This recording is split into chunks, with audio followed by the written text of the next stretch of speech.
The world was colder then, wrapped in sheets of ice that stretched so far across the land that even mountains bowed beneath their weight. Imagine a horizon not of cities, not of forests, but of a wall of white, rising hundreds of meters into the sky. That was the Ice Age, a time when the Earth wore a crown of frozen continents, and life adjusted to the slow rhythm of advancing and retreating cold. Before the details, take a moment to settle in. Let the hum of the present world drift away. Picture yourself standing at the edge of that ancient plain. The air is sharper, drier, with a kind of crispness that stings the nose. The snow underfoot doesn't melt. It squeaks. And somewhere in the distance, a mammoth trumpets, low and resonant, like the world's first brass section warming up for a very long symphony. The Ice Age was not a single freeze. It was a cycle. Cold swept in, glaciers expanded, and then warmth returned, allowing the ice to shrink back. Back and forth it went for millions of years, a planetary breathing pattern too slow for any human to notice, but powerful enough to redraw the face of the Earth. If you're imagining one long winter, like an eternal January, that's not quite right. Think instead of a pendulum swinging. Glaciers advancing during the cold glacial periods, and then retreating during the warmer interglacials. That rhythm defined the age. The reason for these shifts wasn't a divine decision to keep the mammoths well chilled, though one could forgive them for thinking they had been placed in a freezer aisle of cosmic proportions. The real explanation lies in the Earth's dance around the sun. Its orbit isn't perfectly circular. It stretches and relaxes a little like an elastic band left in a drawer too long. The planet's axis tilts more than less, and every so often it wobbles, like a spinning top losing balance. Together, these subtle shifts, called Milankovitch cycles, decide how much sunlight touches the Earth's northern reaches.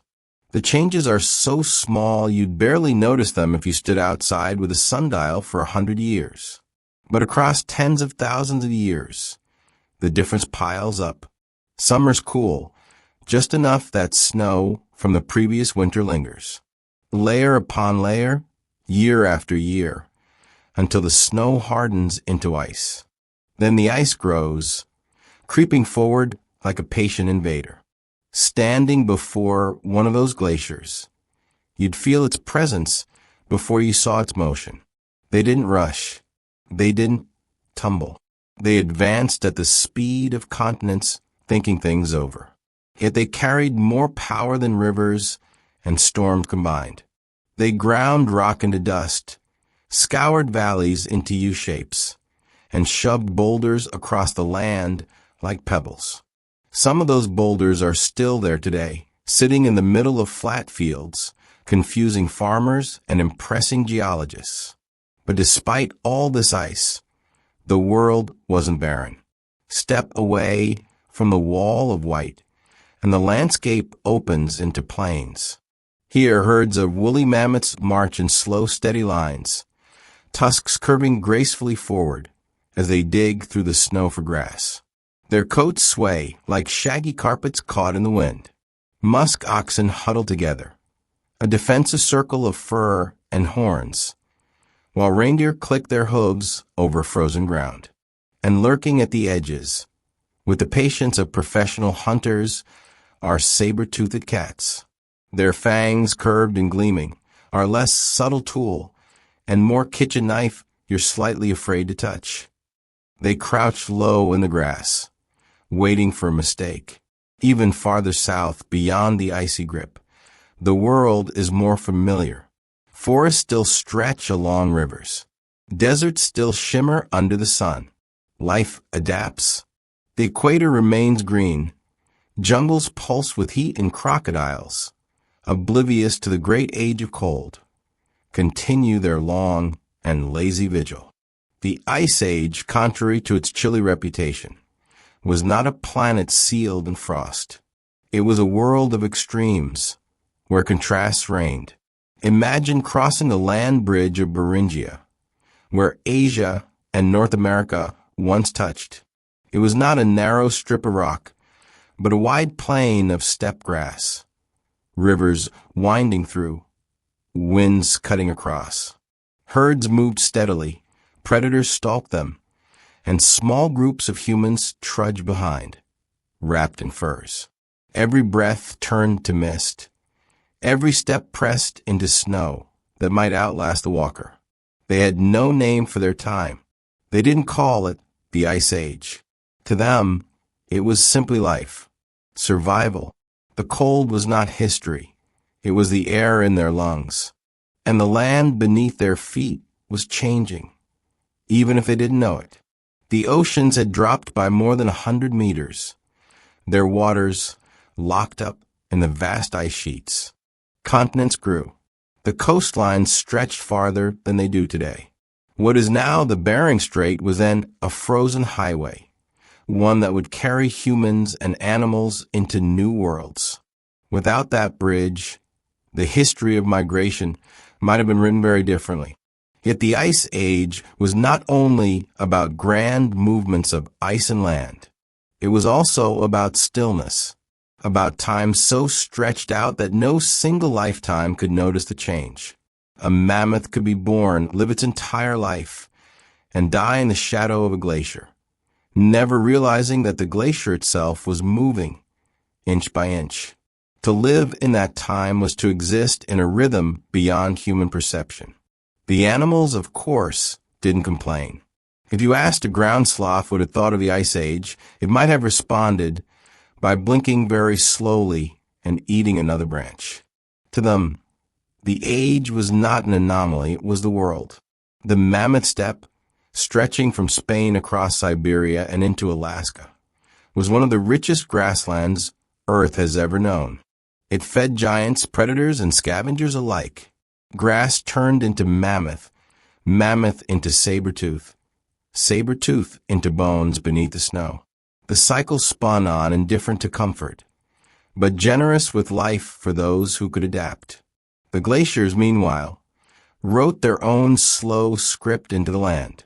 They carved valleys that now cradle rivers and lakes. They pressed the crust of the earth down so that when the ice melted, the land would rise again, rebounding like a mattress after a long nap. Even today, Scandinavia is still rising millimeter by millimeter, the ghostly aftershock of ice long gone. In some places, the glaciers ground rock into fine powder, dust that winds lifted and carried across continents. It settled in layers so thick that future farmers would one day be grateful for the rich soil. Lush plains, as geologists call them, were the Ice Age's accidental gift to agriculture. You could say the glaciers were reluctant gardeners, preparing fields for civilizations that hadn't even been imagined. Life in that frozen world was harsh, but it was never empty.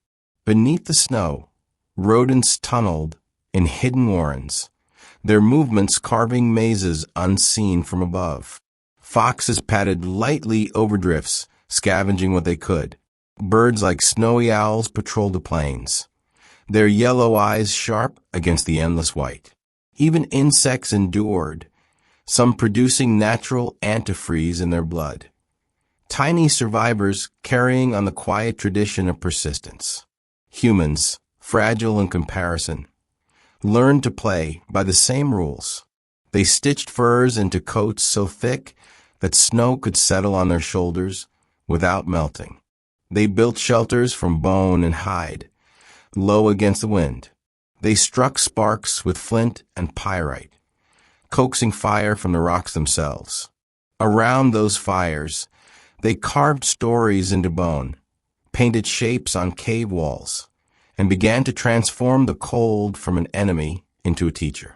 And if you stood beside them, looking out at the endless plains of snow and grass, you might feel two things at once: awe at the immensity of the world, and humility at how small one life is against the rhythm of ice and time. The glaciers crept forward. The herds marched. The predators waited. And humanity, against all odds, learned to endure. The Ice Age was not only cold. It was a crucible, a place where survival required creativity, where landscapes became chisels, where time itself was slow and heavy.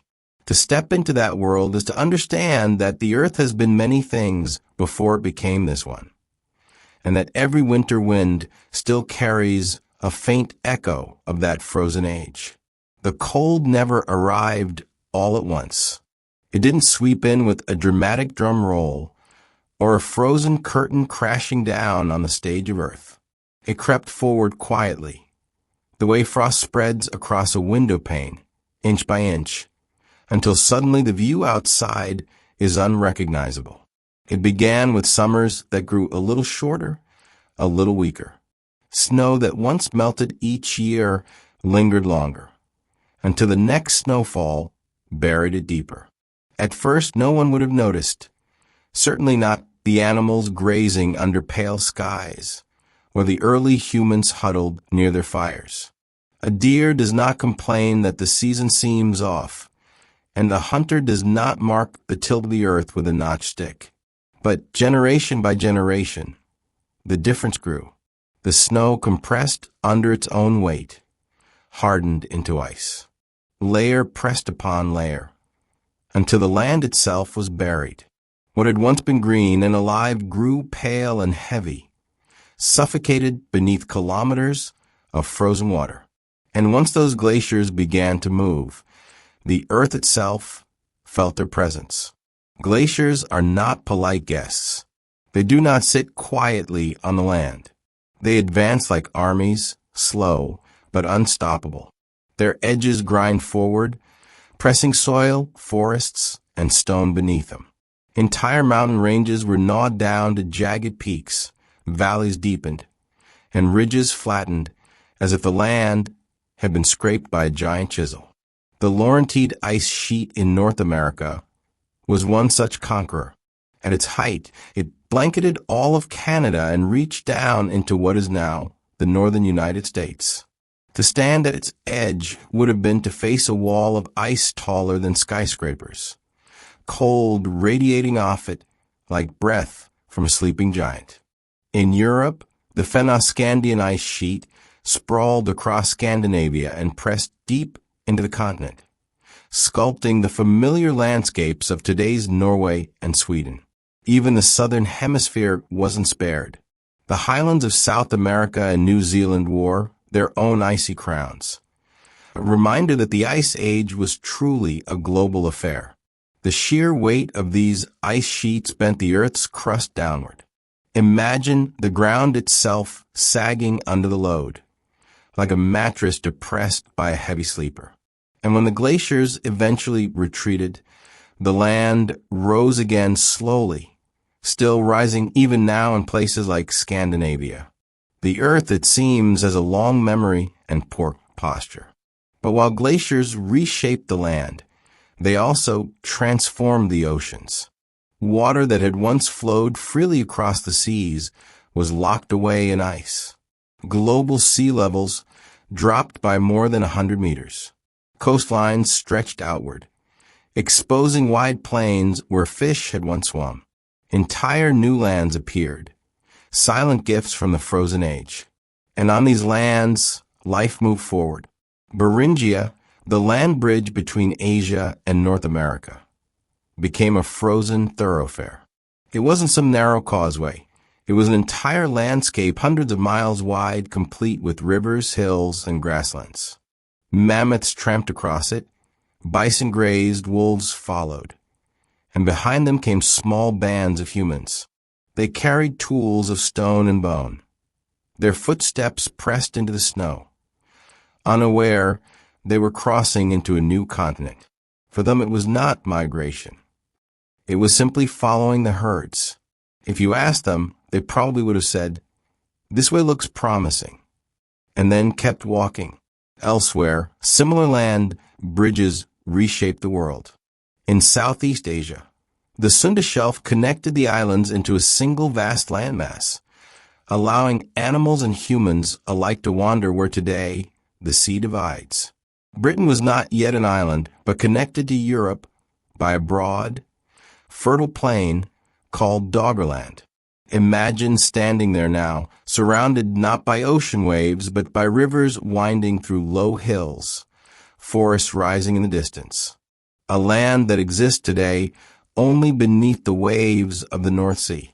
The Ice Age was full of these temporary landscapes, places that seemed eternal but were destined to vanish when the ice melted. They were highways for life, pathways that rewrote the map of the earth, even if no one living at the time knew just how temporary they were. And while the glaciers and oceans played tug-of-war, the atmosphere joined in the act. Winds swept across the exposed plains, picking up fine dust left behind by retreating glaciers. That dust traveled thousands of miles, settling into layers that would later become fertile soil. Today, farmers in China, Europe, and North America still till the ground enriched by those ancient winds. A strange thought that the bread on a dinner table might owe its origins to the grinding of ice sheets thousands of years ago. The Ice Age air was different too, colder, drier, thinner in carbon dioxide than what we breathe now. In many places, snowfall was actually rare. Paradoxically, the frozen heart of the Ice Age was often more desert than snow globe. The glaciers didn't grow because of endless blizzards, but because the little snow that did fall never fully melted. Layer by quiet layer, it stacked and pressed until the land groaned under its weight. For the creatures of the time, this was simply the stage on which life played out. Herds of mammoth and bison trudged south when the ice advanced, only to spread north again when it retreated. Wolves and saber-tooths shadow them. Humans adapted in turn, learning to read the land, watching the skies, and moving with the seasons. It's easy to imagine this age as static, frozen, unmoving, but it was anything but. The earth breathed in cycles, glaciers advancing and retreating, winds shifting, seas rising and falling. Nothing was permanent except change itself. Stand on the edge of a glacier in that time, and you might hear it.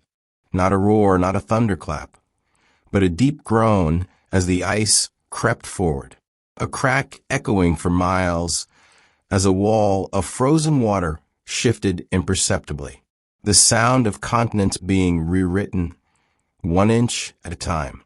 And yet, amid that slow-motion transformation, life carried on with a remarkable mix of stubbornness and creativity. Rodents tunneled under the snow, owls hunted in the pale light, mammoths marched with patient certainty, and humans struck sparks into flame, carving out small circles of warmth in a world ruled by cold. The Ice Age was not only a frozen prison.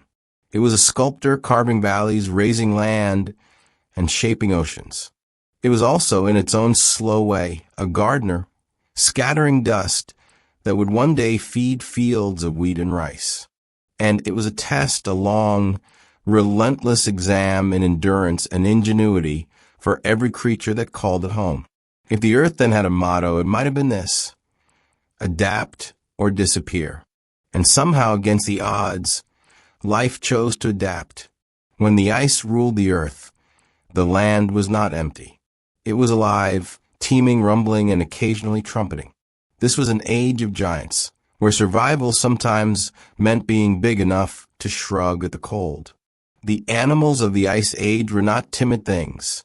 They were built for scale, as though the universe had decided to draw everything with a thicker brush. The most famous of them all lumbered across the frozen plains in slow, deliberate lines. The woolly mammoths, covered in shaggy coats, with tusks curved like crescents of ivory.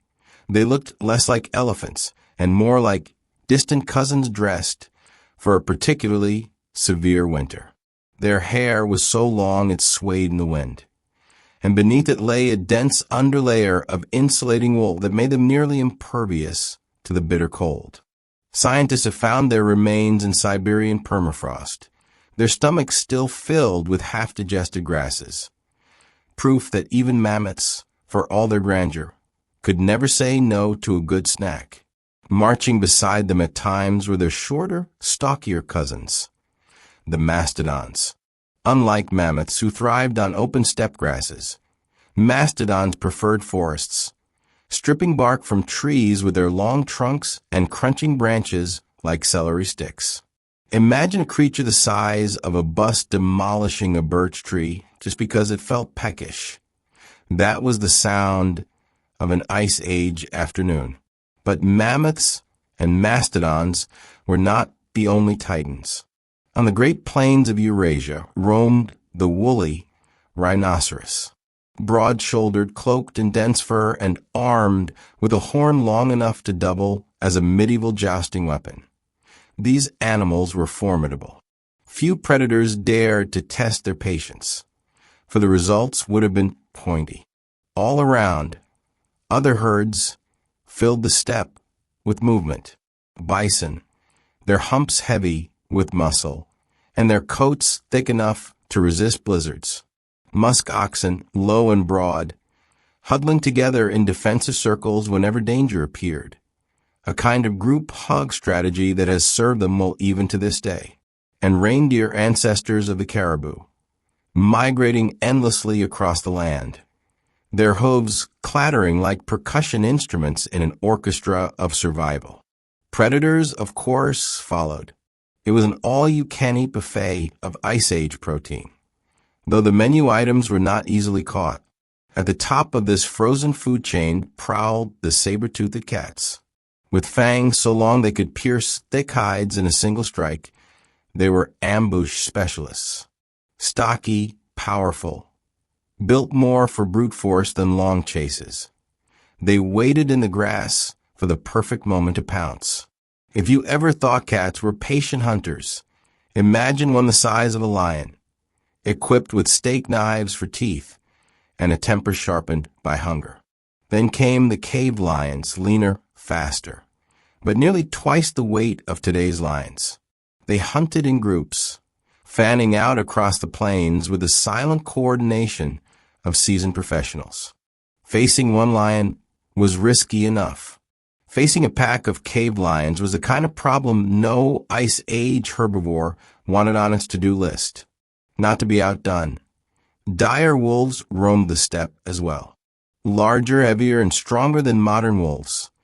Their jaws were built for cracking bone. They hunted in packs that could shadow herds for days, waiting for weakness to appear. Their howls rolled across the snow, a chorus that would have made even the bravest mammoth calf feel uneasy. And let's not forget the short-faced bear, one of the largest bears to ever exist, standing taller than most humans even on all fours, with legs long enough to sprint surprisingly fast. This bear was less cuddly forest dweller, and more don't even think about it. When it rose on its hind legs, it must have looked less like an animal and more like a moving cliff. Elsewhere in the Americas, giant ground sloths lumbered about, claws long enough to dig up roots or strip branches from trees. They were slow, but size was its own form of defense. Few predators risked attacking something the size of a small car with arms that doubled as gardening tools of destruction. Australia had its own collection of Ice Age oddities.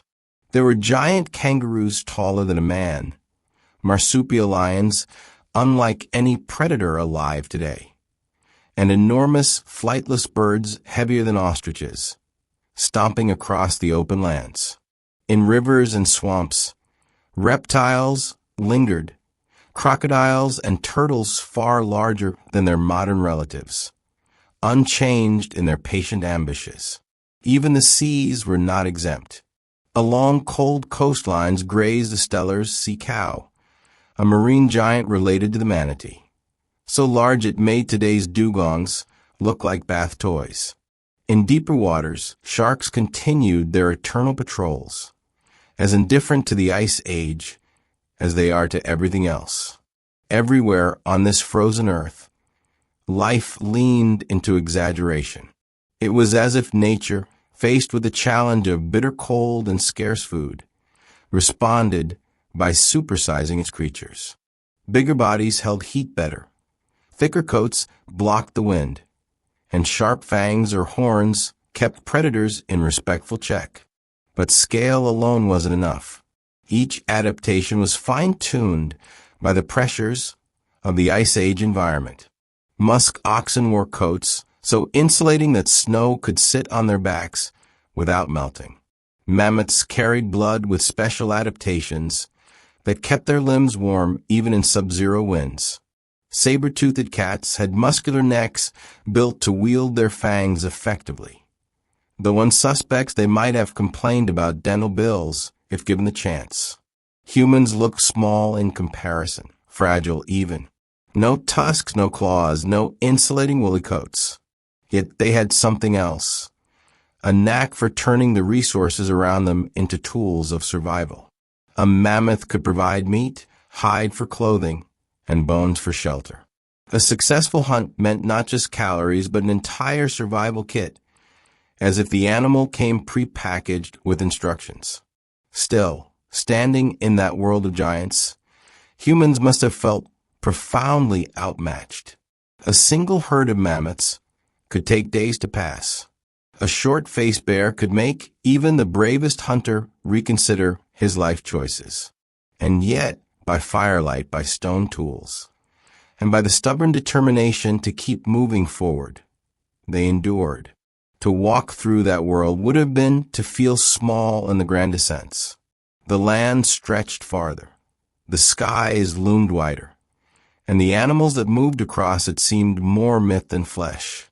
Every sight was a reminder that this was Earth at its most raw and unfiltered, a planet where size was survival, and survival was never guaranteed. The Ice Age was not gentle, but it was balanced. Predators and prey existed in a steady rhythm, glaciers advancing while herds marched, dust settling while grasses grew. It was a time when every living thing had to adapt or vanish. And for a while, giants ruled the earth. For all the mammoths and saber-toothed cats, the Ice Age stage had another unlikely character. Us. Small, fragile, and poorly equipped for blizzards. Humans walked into this frozen theater with no tusks, no claws, and certainly no fur coats that came attached. By all rights, we should have been little more than a snack for predators or a cautionary tale in natural history. And yet, somehow we endured.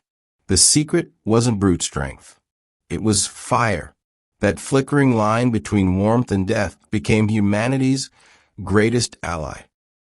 Picture a small circle of hunters gathered around flames in the middle of a snowstorm.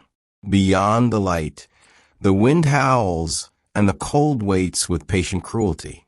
But within that circle, there is life, meat roasting on a spit, hides drying, hands outstretched toward the glow. Fire was more than heat. It cooked food, making it safer and easier to digest. It hardened spear points, turning brittle wood into deadly weapons. It kept predators at bay, a glowing fence of light that even the boldest dire wolf hesitated to cross. And perhaps most importantly, fire gave time. Time to sit, to plan, to tell stories while the ice pressed in on all sides. But fire alone could not keep out the cold. Clothing became essential, stitched from hides with bone needles into coats and boots that trapped heat close to the skin.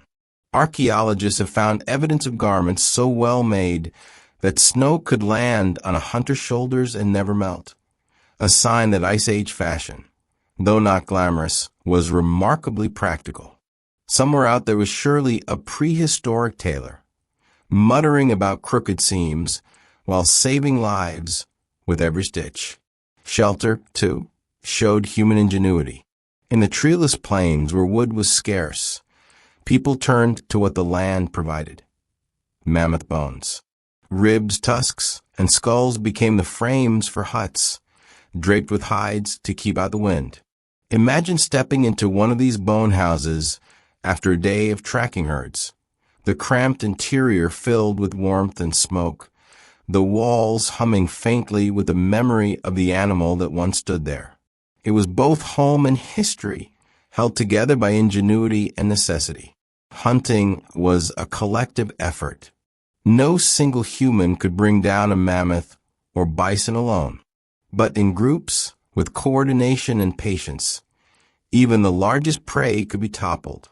Hunters worked together, driving animals into ambushes, timing their throws, using the landscape to their advantage. A successful kill meant more than food.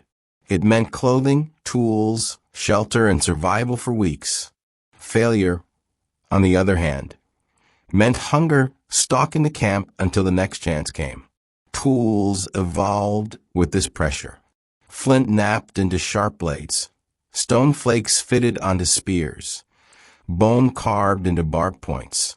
Each tool was an answer to a question posed by the cold. How do you cut hide? How do you pierce thick fur? How do you make sure your boots don't fall apart in the snow?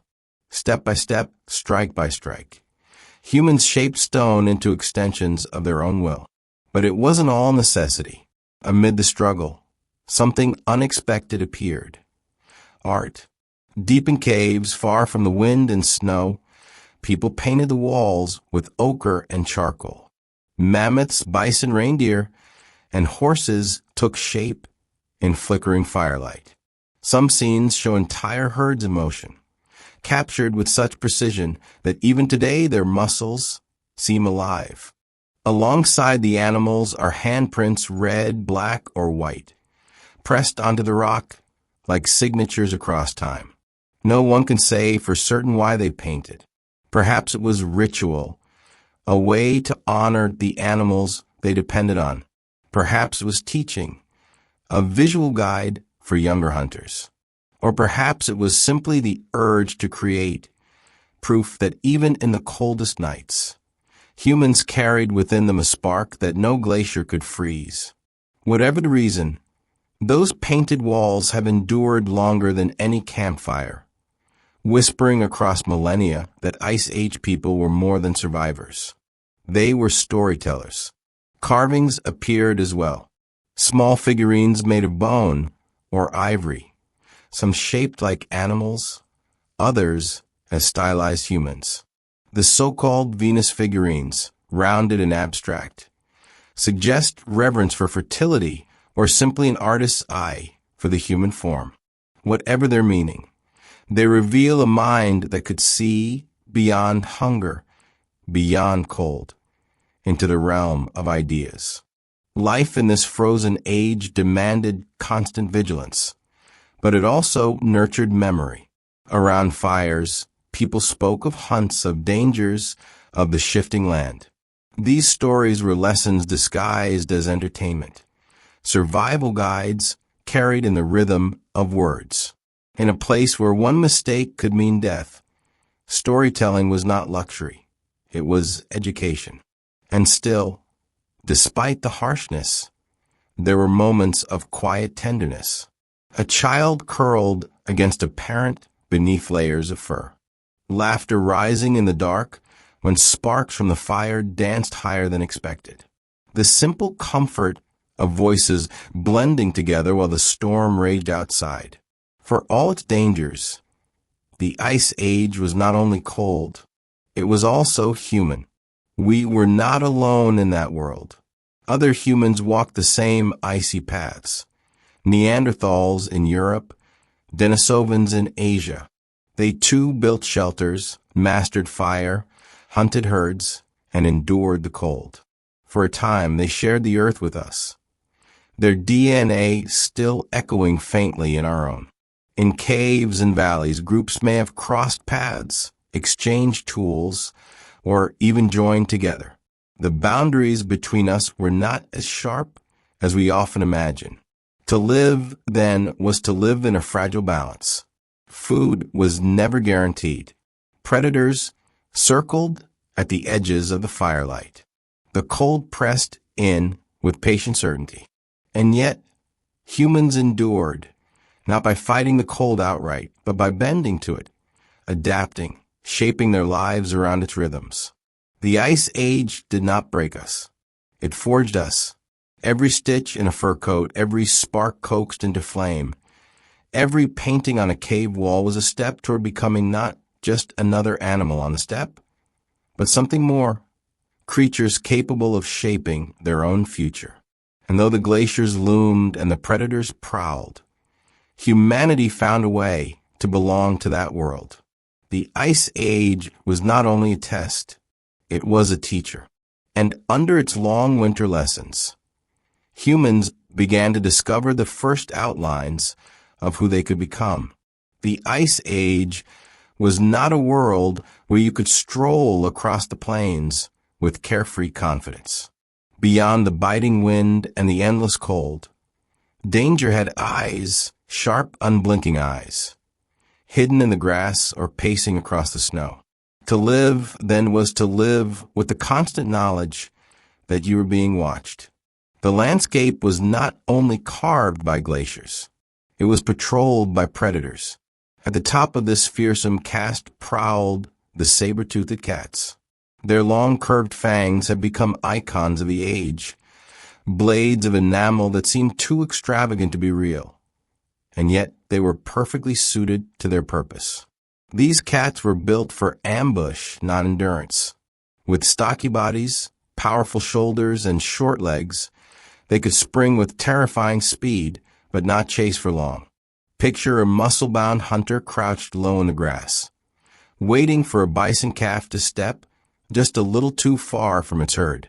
When they struck, it was fast, brutal, and final.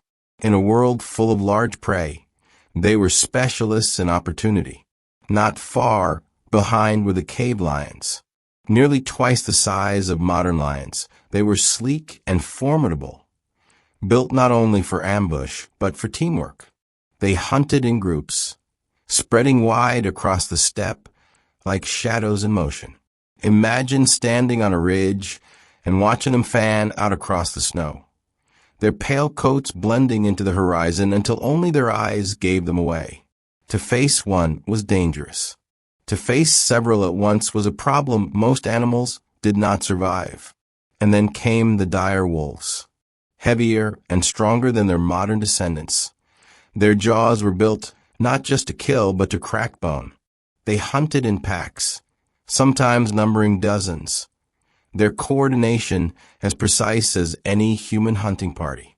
The sound of their howls carried for miles, a chorus that made even the hardiest mammoth shiver. For humans, those howls were both warning and reminder. The firelight was safety, but beyond it lay teeth in the dark. The short-faced bear was another story altogether. Standing taller than a man even on all fours, this enormous bear was built less like a lumbering forager and more like a predator on stilts. With long legs, it could run surprisingly fast, covering open ground in strides that turned confidence into regret for anything unlucky enough to be spotted. If modern bears seem imposing, this Ice Age relative was the kind of neighbor you did not want wandering past your shelter. But the threats didn't stop with the giants. The Ice Age had its share of small or opportunistic hunters, foxes darting in for scraps, wolverines so fierce they could drive off animals many times their size, and birds of prey circling overhead, waiting patiently for the snow to turn red. Even scavengers played their part, reminding every creature that nothing went to waste in a world where food was always scarce. For humans, these predators were both rivals and teachers. Following the same herds, they forced people to move cautiously, to cooperate, to plan every step with care. Hunters sometimes found themselves tracking bison only to discover a pack of wolves on the same trail. A mammoth carcass, if discovered, might already be claimed by saber-tooths. leaving humans to decide whether to risk a confrontation or wait for the predators to finish their grim meal. Survival was not just about strength. It was about judgment, knowing when to fight, when to retreat, and when to bide your time. The presence of predators shaped human behavior in more subtle ways, too. Firelight became more than warmth. It was a shield against the dark. Camps were built not just for shelter, but for defense, with entrances positioned to keep watch on the horizon. Spears provided reach, but courage provided the rest. To step into the snowy night was to know that something larger, hungrier, and better equipped might be watching. And yet, for all the danger, there was a kind of respect. Humans learned to read predators as much as they read the herds. The habits of wolves, the hunting grounds of lions, the patterns of saber-tooths, all became part of human memory, part of the silent knowledge passed from one generation to the next. In some ways, the predators taught us vigilance, cooperation, and foresight, skills that would outlast the Ice Age itself. Still, coexistence was uneasy. There were no guarantees. A single misstep could turn hunter into prey. But humans learned to tip the balance. Spears gave reach. Fire gave power. And over time, people became more than just another animal hiding from predators. They became rivals, competitors. Eventually, they became something predators had to account for. Even so, the Ice Age never allowed anyone, beast or human, to grow complacent. The shadow of a cave lion at dusk, the echo of a wolf's howl, the sudden silence of birds overhead, all were reminders that life in this frozen world was a precarious affair. Every meal, every fire, every step carried risk. Yet it was in this tension, this constant awareness of the dangers beyond the firelight, that humans sharpened not only their tools, but their minds. They learned the value of working together, of keeping watch, of planning beyond the immediate moment. The predators of the permafrost may have been terrifying, but they were also part of the crucible that forged humanity into what it would become. The Ice Age was a world of giants, yes, but it was also a world of shadows. To survive, humans had to live with those shadows, listen to them, respect them, and when the moment was right, stand against them.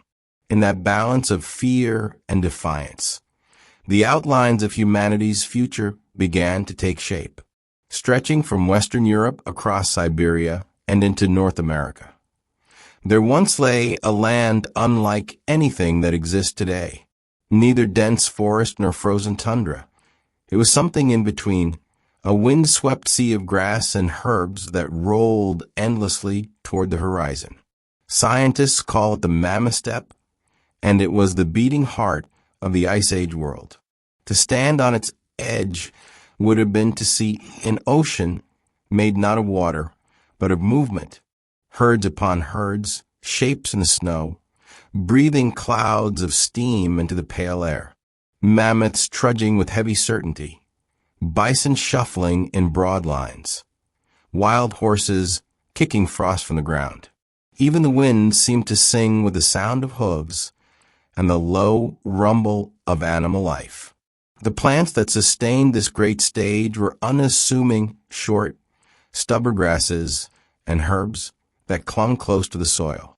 Unlike trees that reached skyward, these plants invested their energy downward, into roots strong enough to grip thin, dusty soil. They grew quickly during the brief summers, storing nutrients that made them perfect fuel for grazers. You might not think much of grass, but in the Ice Age, grass was the quiet king. It turned sunlight and soil into flesh, bone, and tusk. And what a feast it produced. Woolly mammoths, their tusks sweeping low as they dug through snow to reach the hidden shoots. Steppe bison, heavy-shouldered, their heads swinging as they grazed in rhythmic lines.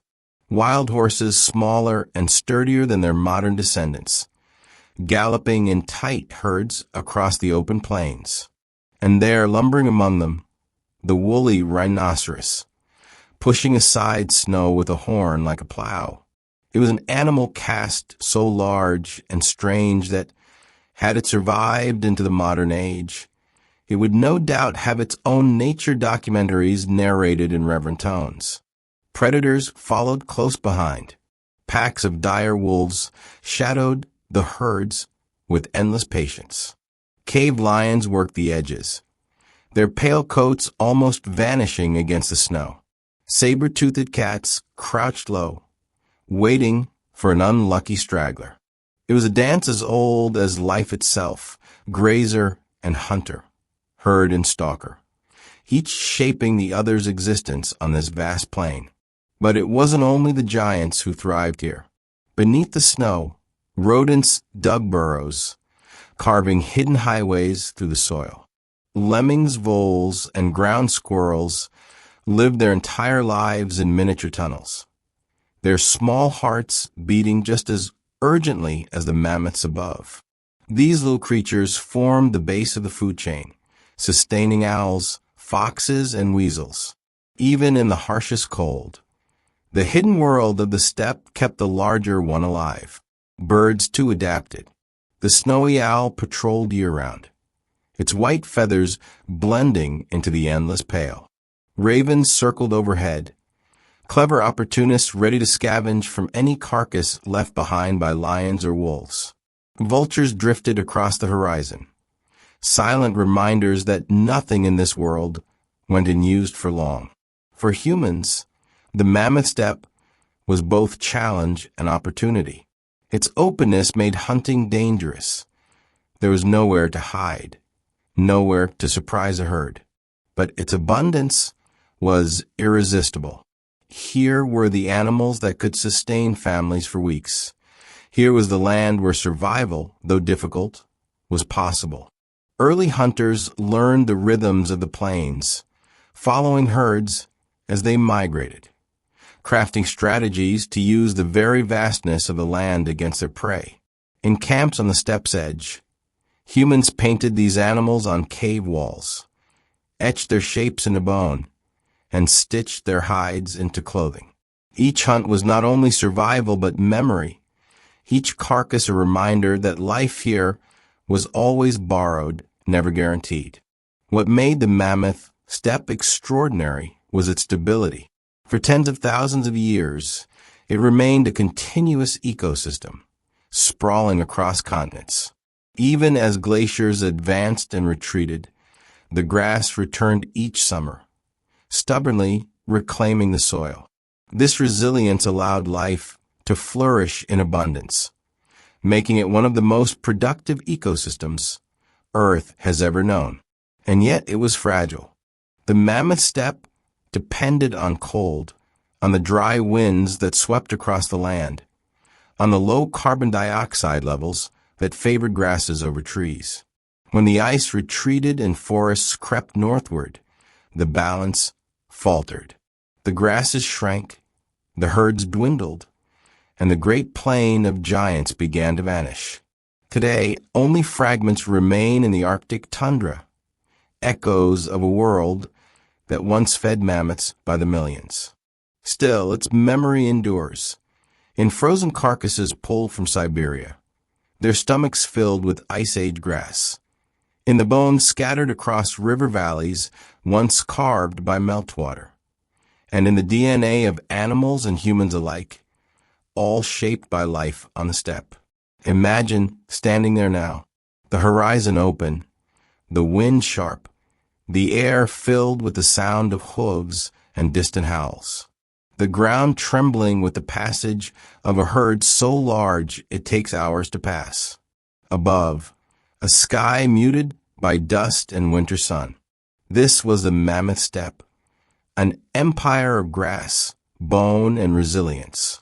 It was here that the ice age revealed both its harshness and its generosity, a land where survival meant constant struggle, but where the abundance of life created a richness almost unimaginable today, a place where giants thrived, predators prowled, and humans learned what it meant to live within the rhythm of the earth. The mammoth steppe gave abundance, but it also demanded cleverness. For humans, survival meant more than strong legs or thick fur. It meant hands that shaped stone, minds that remembered, and fires coaxed out of stubborn sparks. Against the giants of the Ice Age, humans looked small, but they carried with them something that no predator had: a talent for invention. Stone was their first companion. From riverbeds and cliffs, they gathered flint and chert, breaking them apart with precise strikes until the edges gleamed sharp as ice. The earliest tools were simple flakes, useful for scraping hides or cutting meat. But over generations, hands grew steadier, strikes more deliberate.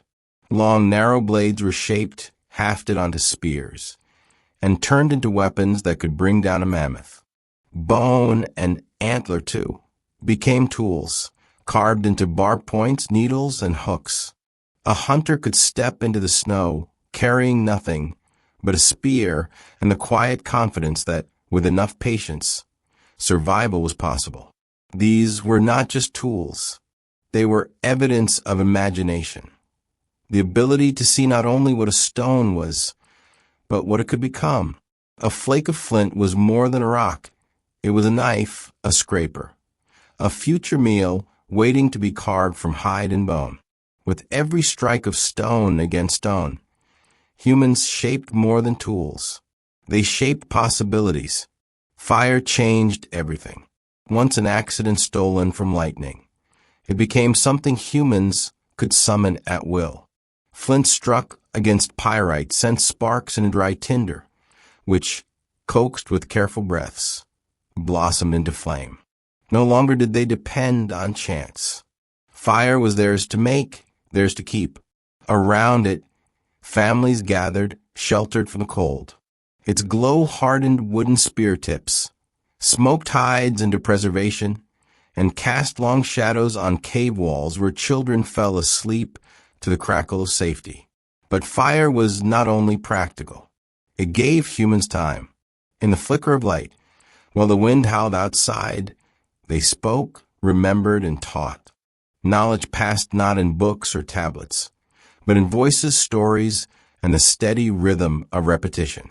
Each tale was a lesson: how to track bison, where the rivers swelled in spring, which stars marked the season when mammoths moved north. The Ice Age may have been brutal, but it was also school, and fire was its classroom. Then came art. Deep in caves far from the biting wind, humans painted. Mammoths and horses, reindeer and bison, shapes outlined in ochre and charcoal, their forms caught in the flicker of torchlight. Some walls show herds in motion, captured with such care that even now their muscles seem ready to move again. And on many surfaces, handprints remain, pressed against stone like signatures across time. Were they marks of identity, prayers for luck, or simply gestures of presence? We may never know, but what they tell us is clear. Even in the hardest world, humans needed to create. Carvings, too, filled the frozen nights. Small figurines of bone and ivory, animals with delicate detail, and the mysterious Venus statues, rounded human forms that speak of fertility, reverence, or perhaps something more personal. These were not tools of survival, at least not in the obvious sense. They were signs of thought reaching beyond the immediate, of minds exploring meaning in a world where every breath was a triumph. Clothing became art as well as necessity. Furs stitched with bone needles turned into layered coats, boots lined with grasses for insulation, hoods pulled tight against the wind. Each garment was crafted with care, refined over generations of trial and error until humans could walk into storms and still return alive. Somewhere, perhaps, an Ice Age parent scolded their child for leaving without their boots. Proof that even in prehistory, practical advice was timeless. Shelters took many forms. In forests, people built huts from wood and branches. On open plains where trees were scarce, They raised frames from mammoth bones, covering them with hides until the cold stayed out and the warmth stayed in. Inside, the air filled with smoke, laughter, and the low hum of life. Outside, the wind pressed against the walls, but inside, for a moment, there is peace. It is tempting to picture these lives as grim, endless struggle against cold and hunger. Yet the evidence suggests otherwise. There was joy, too. There were songs, dances, the satisfaction of a successful hunt, the comfort of shared meals, even humor. Surely someone laughed when a spear snapped at the wrong moment, or when smoke filled the hut because a fire pit was poorly dug. In a world where survival was uncertain, perhaps laughter was as important as fire. Humans were not alone in their efforts. Neanderthals, Denisovans, and others shared the stage. They too built shelters, stitched furs, and left traces of art and memory. Sometimes they competed. Sometimes they mingled. The echoes of their lives remain in our own DNA, proof that humanity was never a single story, but a tapestry woven from many. In the end, what set humans apart was not size or strength, but adaptability. Each tool, each shelter, each spark of fire was an answer to the same question. How do we live here? Slowly, patiently, people found those answers. They learned not just to survive in the cold, but to shape it, bend it, and even make it the backdrop for culture. The Ice Age did not only test humanity, it defined it. And in the glow of their fires, with the sound of wolves howling beyond the edge of light, humans began to discover not just how to endure, but how to live as something more. When we picture glaciers, it's easy to imagine them as silent statues, giant walls of frozen white, still and eternal. But the truth is stranger. Glaciers are rivers, only slower, denser, and heavier than anything water could dream of being. They move not in minutes or days, but in centuries. Step close enough, and you might hear them groan, crack, or shift, as if the earth itself were sighing in its sleep. At their peak, these rivers of ice were titans. The Laurentide ice sheet stretched across Canada, reaching deep into what is now the northern United States. Its surface rose higher than the tallest mountains. In Europe, the Fennoscandian ice sheet pressed down across Scandinavia and spread southward, reshaping valleys and plains with every inch of its weight. Even the southern hemisphere carried its icy crowns, with glaciers draped over the Andes and New Zealand's peaks. Under their crushing mass, the earth itself bent. The crust sank downward as if overwhelmed by the burden. Only when the ice retreated did the land begin to rebound, rising slowly back toward the sky. A process so gradual it is still happening today in places like Canada and Scandinavia. In other words, the ground beneath your feet may still be stretching from the long memory of the Ice Age. The power of these glaciers was merciless. They scraped forests away, ground mountains into jagged ridges, and carved valleys into deep, wide U-shapes. Rocks the size of houses were lifted, carried for hundreds of miles inside the ice, and dropped carelessly in new lands when the glaciers melted.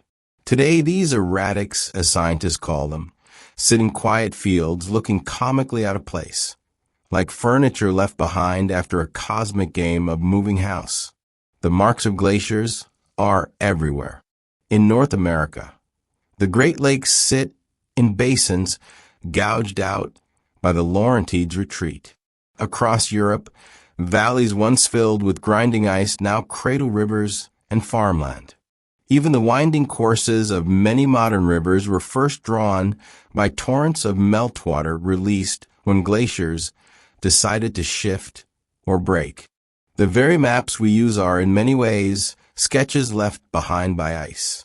But glaciers were more than sculptors. They were engineers of water. By locking up so much of the planet's supply, They pulled sea levels down by more than 100 meters.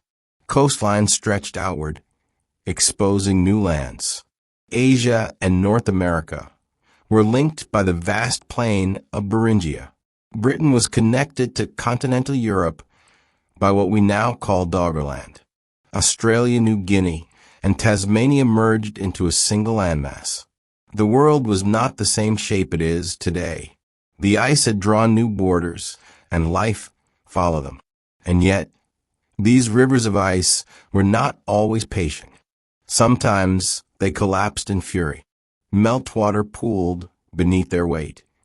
And when the frozen dams failed, floods tore across continents with a violence difficult to imagine. Valleys were scoured in hours. Boulders were swept away like twigs. In the Pacific Northwest, the Missoula floods carved channels, so vast they remain among the most dramatic landscapes on Earth. It was as if the glaciers had decided to leave signatures written in water, reminders that even their retreat could be catastrophic. To live in their shadow was to live with awe. Imagine standing at the foot of a glacier, its blue wall towering above, the air so cold it stings your lungs. A faint crack echoes across the ice as a crevasse yawns open, deep and endless. Meltwater trickles from its face, feeding a stream that will one day carve a river valley. In that moment, the glacier is not silent. It is breathing, moving, reshaping the world inch by inch. Even today, the fingerprints of these glaciers remain. U-shaped valleys in the Alps, fjords cut deep into Norway, boulders scattered across the plains of North America. All are relics of their long, slow march. The fertile soils of Europe, China, and the American Midwest are built from the dust glaciers left behind, turned into farmland thousands of years later. Every field of wheat, every vineyard, every orchard owes something to the patient work of ice.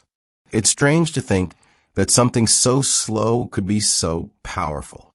But that was the rhythm of the Ice Age. While animals roamed and humans painted on cave walls, glaciers were grinding away in the background, shaping the earth in ways no one living could ever see in full. They were sculptors of continents, engineers of seas, and silent witnesses to everything that walked in their shadow. And though they seemed eternal, even the glaciers were only passing through.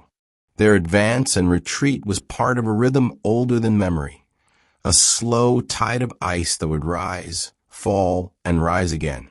For those who lived then, the glaciers were boundaries, the edge of the world itself. For us, they are reminders that even the slowest forces can remake everything. The oceans of the Ice Age were not the oceans we know today. Their edges crept and retreated, reshaping coastlines, as if the planet itself were rearranging its furniture. When glaciers swelled, they locked up so much water that the seas fell by more than 100 meters. Shorelines stretched outward, bays dried into valleys, and vast plains emerged where waves had once rolled. The world looked familiar, yet altered, as though someone had redrawn the map with a colder hand. At the height of the freeze, Asia and North America were joined by a great bridge of land we now call Beringia. It wasn't a narrow strip of dirt, but a country in its own right, hundreds of miles wide, dotted with rivers, grass, and life. Mammoths grazed across it, wolves tracked their herds, and humans trudged after both. To those who walked it, there was no sense of crossing into a new continent. It was simply land, endless and open, leading them forward into a future they could not yet name. Elsewhere, the sea withdrew in equal measure. Across Europe, the floor of the North Sea lay bare, exposing a broad plain called Doggerland. Rivers cut through it, forests grew, and animals roamed freely where today ferries and fishing boats pass. In Southeast Asia, the Sunda Shelf tied the islands together into one vast connected landmass. so that what we now call Indonesia looked less like an archipelago and more like an extension of the continent itself. Even Australia, New Guinea, and Tasmania fused into a single continent. These hidden worlds flourished in their brief time above water. Grasslands spread across the exposed shelves, feeding herds of bison and horses. Birds nested along new rivers. Humans found fresh hunting grounds where the ocean had once been. To stand there then was to walk across landscapes we can scarcely imagine now, plains stretching where there is only open sea today. But the oceans were not merely passive in this drama. As they retreated, they grew colder and souther. Currents shifted, redistributing heat around the globe. Wind swept dust from the newly uncovered shelves and carried it across continents, settling in thick layers that would one day feed some of the world's richest farmlands. Every ripple of the tide was part of the Ice Age machine, balancing water, air, and climate in an unending loop. When the ice began to melt, the story reversed. Slowly, almost imperceptibly, the seas crept back. The plains that had been hunting grounds vanished under rising waves. Rivers drowned, forests sank, and coastlines shrank toward their modern shape. Doggerland slipped beneath the North Sea. Beringia disappeared into the Bering Strait. The Sunda Shelf dissolved into scattered islands. For the people who lived there, the change was not sudden.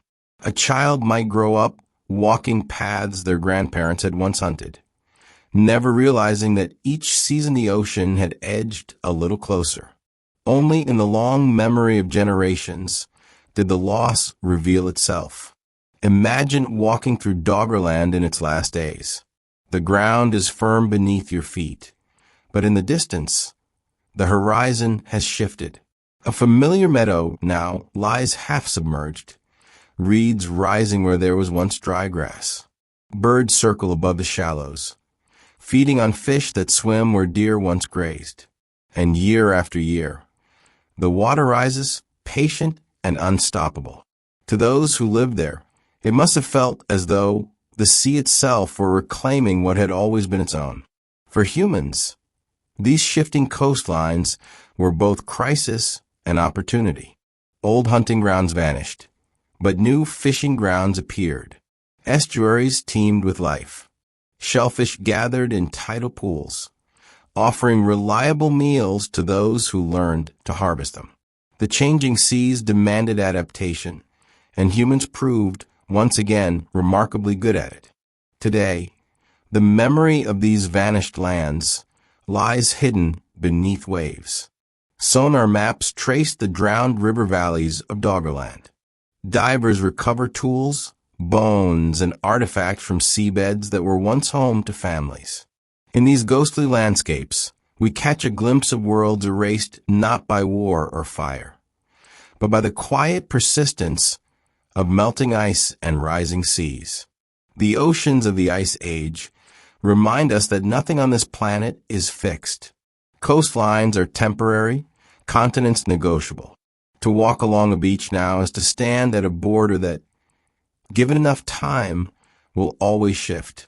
The Ice Age made this lesson clear, one wave at a time. The Ice Age did not only belong to the land or the sea. It belonged also to the air, restless and heavy with dust. The atmosphere of that frozen world was not the clear blue we picture when we think of winter skies. Instead, it was streaked with fine particles, carried on winds that seemed never to rest. The sun, when it shone, glowed through a pale haze. Even the light itself felt filtered, muted, as though the world had dimmed its lamps. The source of this dust was the glaciers themselves. As they advanced, they ground mountains to powder, pulverizing stone into grains finer than sand. When they retreated, they left behind barren plains stripped bare of vegetation.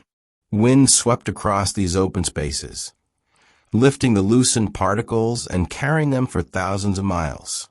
Each storm added another thin veil to the sky, scattering soil across continents.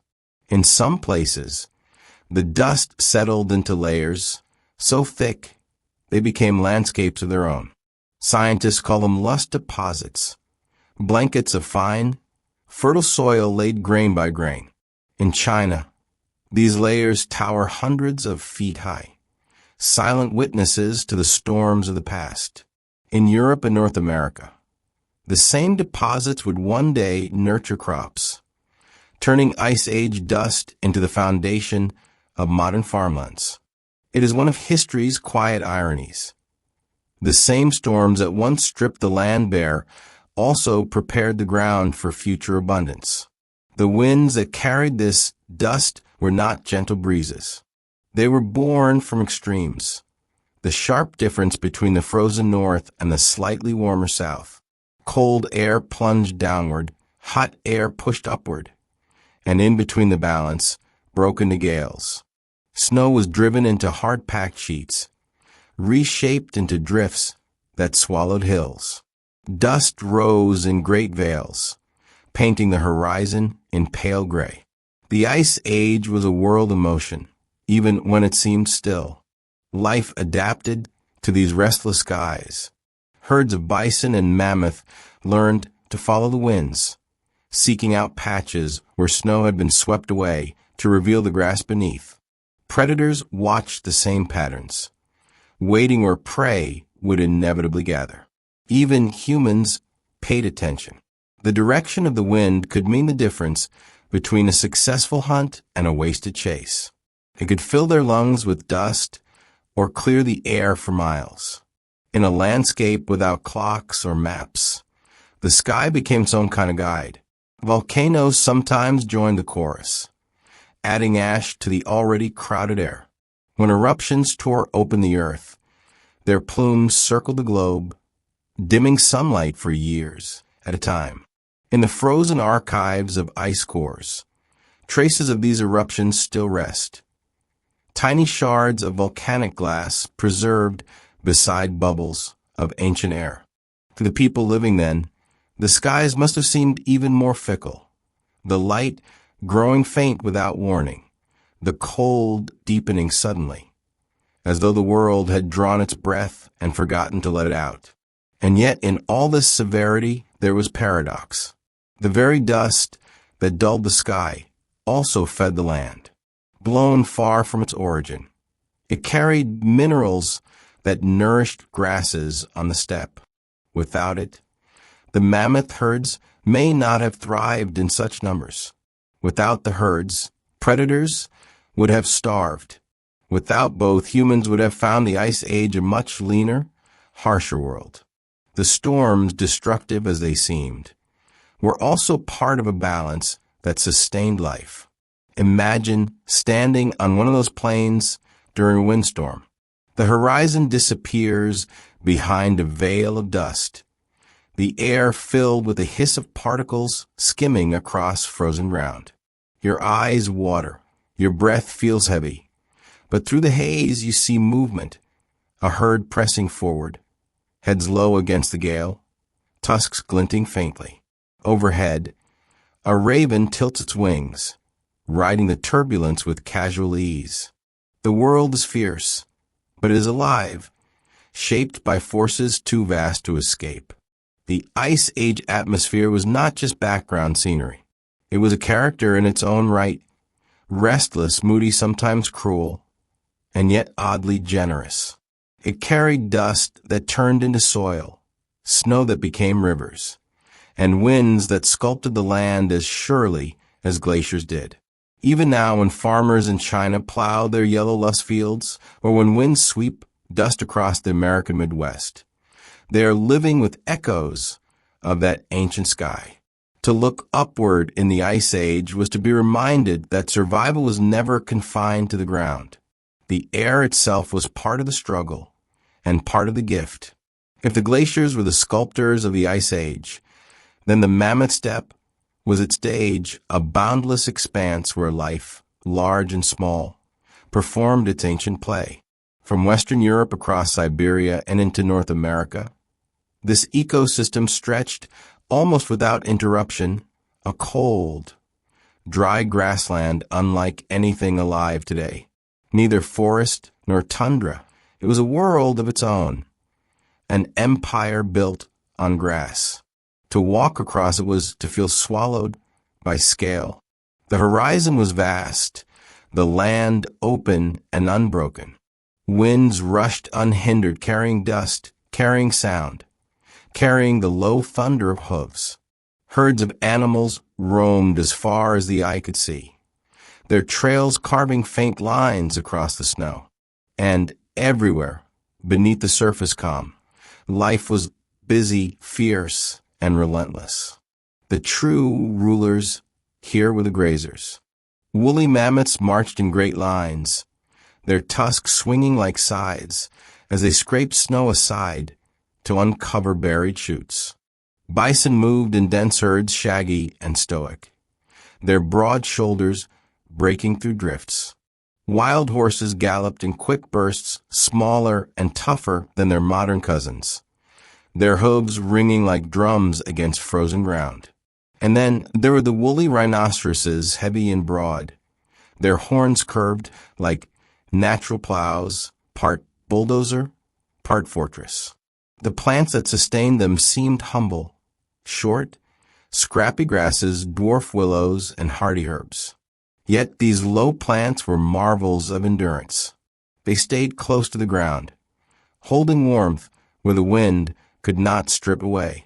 They stored nutrients that made them rich grazing for animals that needed to eat almost constantly.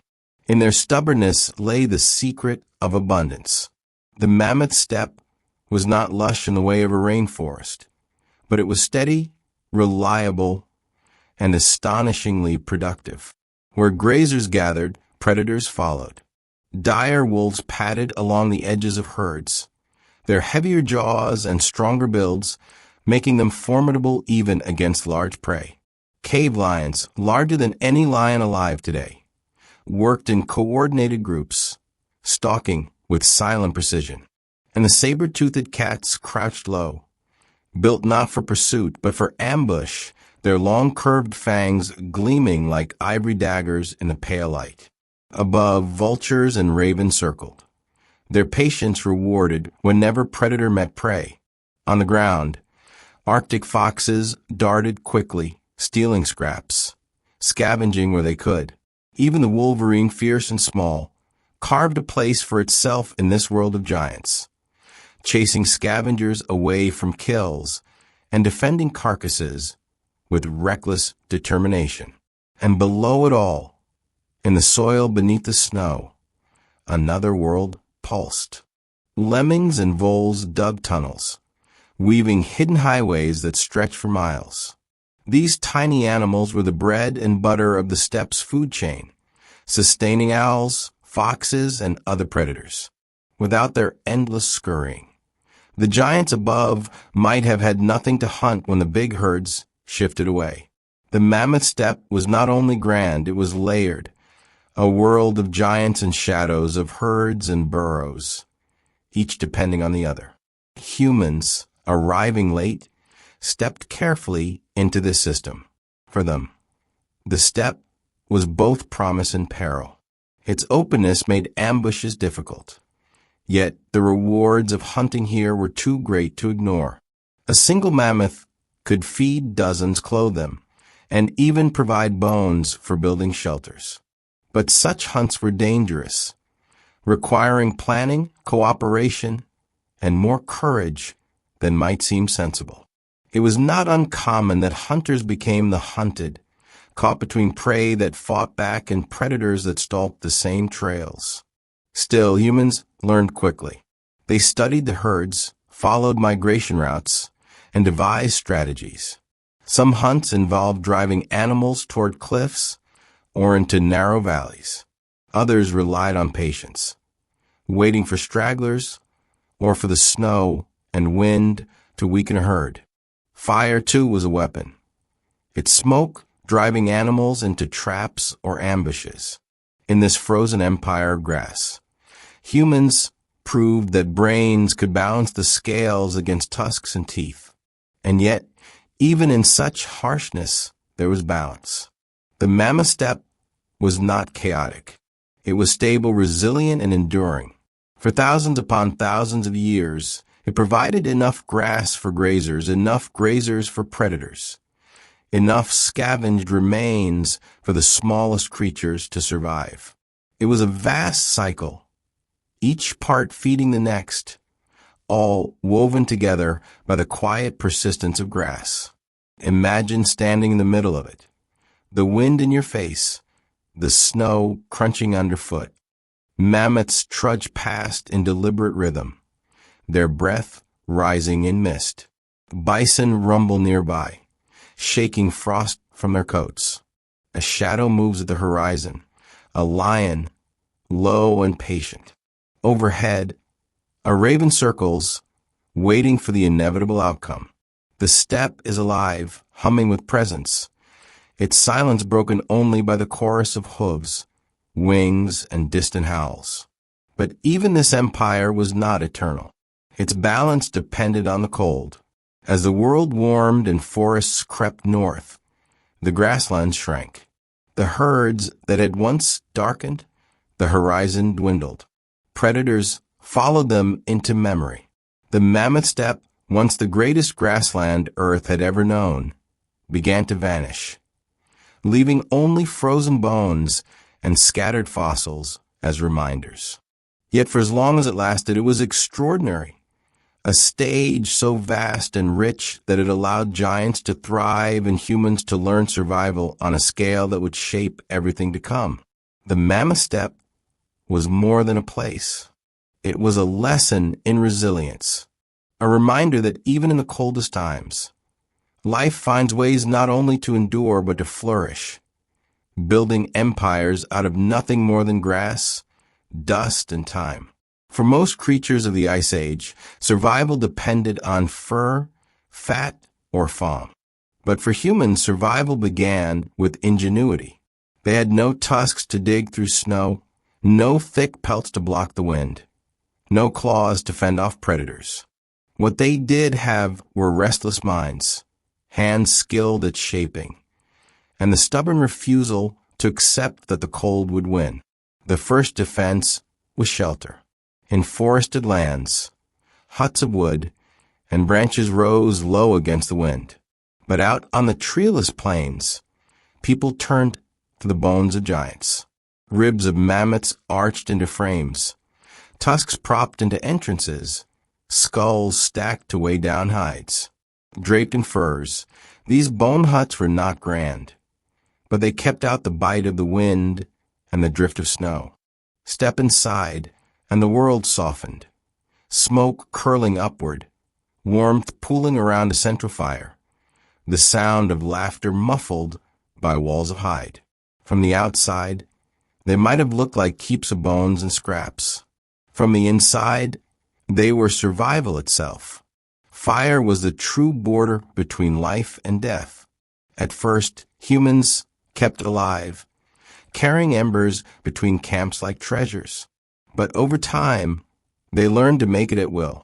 Flint struck against pyrite sent sparks tumbling into dry tinder, which, with patience, bloomed into flame. Around the fire, meals became feasts, cold meat became stew, and darkness retreated just far enough for stories to be told. Fire hardened wooden spears, smoked hides for clothing, and dried meat for storage. But it also brought comfort, the glow that turned endless winter nights into something bearable. Clothing was no less vital. Furs were stitched with bone needles, layered into coats, boots, and hoods. Grass was stuffed inside footwear for insulation, because even the thickest hide couldn't always keep toes from freezing. Each garment was refined through trial and error, passed down as knowledge until entire families could step into the snow prepared. Somewhere in that world, there must have been children scolded for leaving their shelters without proper boots. Proof that parental wisdom is as old as cold feet. Tools grew sharper, more sophisticated, more creative. Early blades were simple flakes of stone. Later, long, slender knives emerged, crafted with a precision that turned stone into surgical steel of the prehistoric age. Spears tipped with flint or bone flew farther and cut deeper. Harpoons carved from ivory let people fish even in icy rivers. Hooks, scrapers, and awls turned hides into leather, turned bones into beads, turned survival into something with touches of craft. Every tool was more than an object. It was a piece of memory, knowledge carried forward in stone and bone. And then there was art. Deep within caves, where torchlight flickered against stone, humans painted. Mammoths, horses, bison, reindeer, etched in ochre and charcoal with such care that even today their forms seem ready to leap from the walls. Some paintings showed herds in motion, others single animals standing proud, their muscles outlined in a few bold strokes. Handprints marked the walls too, pressed in pigment as if to say, "We were here. We saw this world.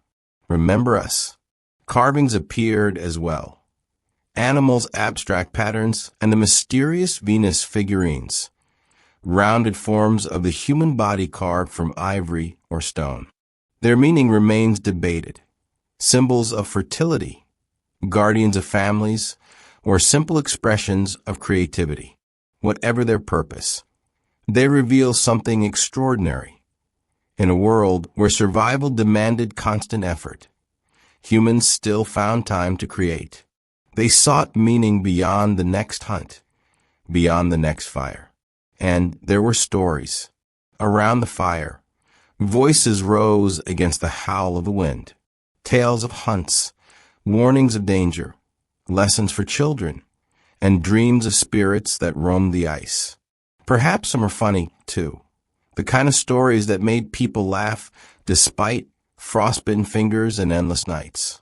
If survival was the body's work, then stories were the mind's warmth, binding groups together when the cold pressed in. Even music had its place. Bone flutes pierced with careful holes have been found in caves, their notes still playable after tens of thousands of years. Imagine the sound, a thin, haunting melody drifting through a hut of mammoth bone, carried above the crackle of fire. It may have been a song to soothe children, or a rhythm to steady hunters before they set out. Whatever its purpose, it shows that even in the Ice Age, humans were more than survivors.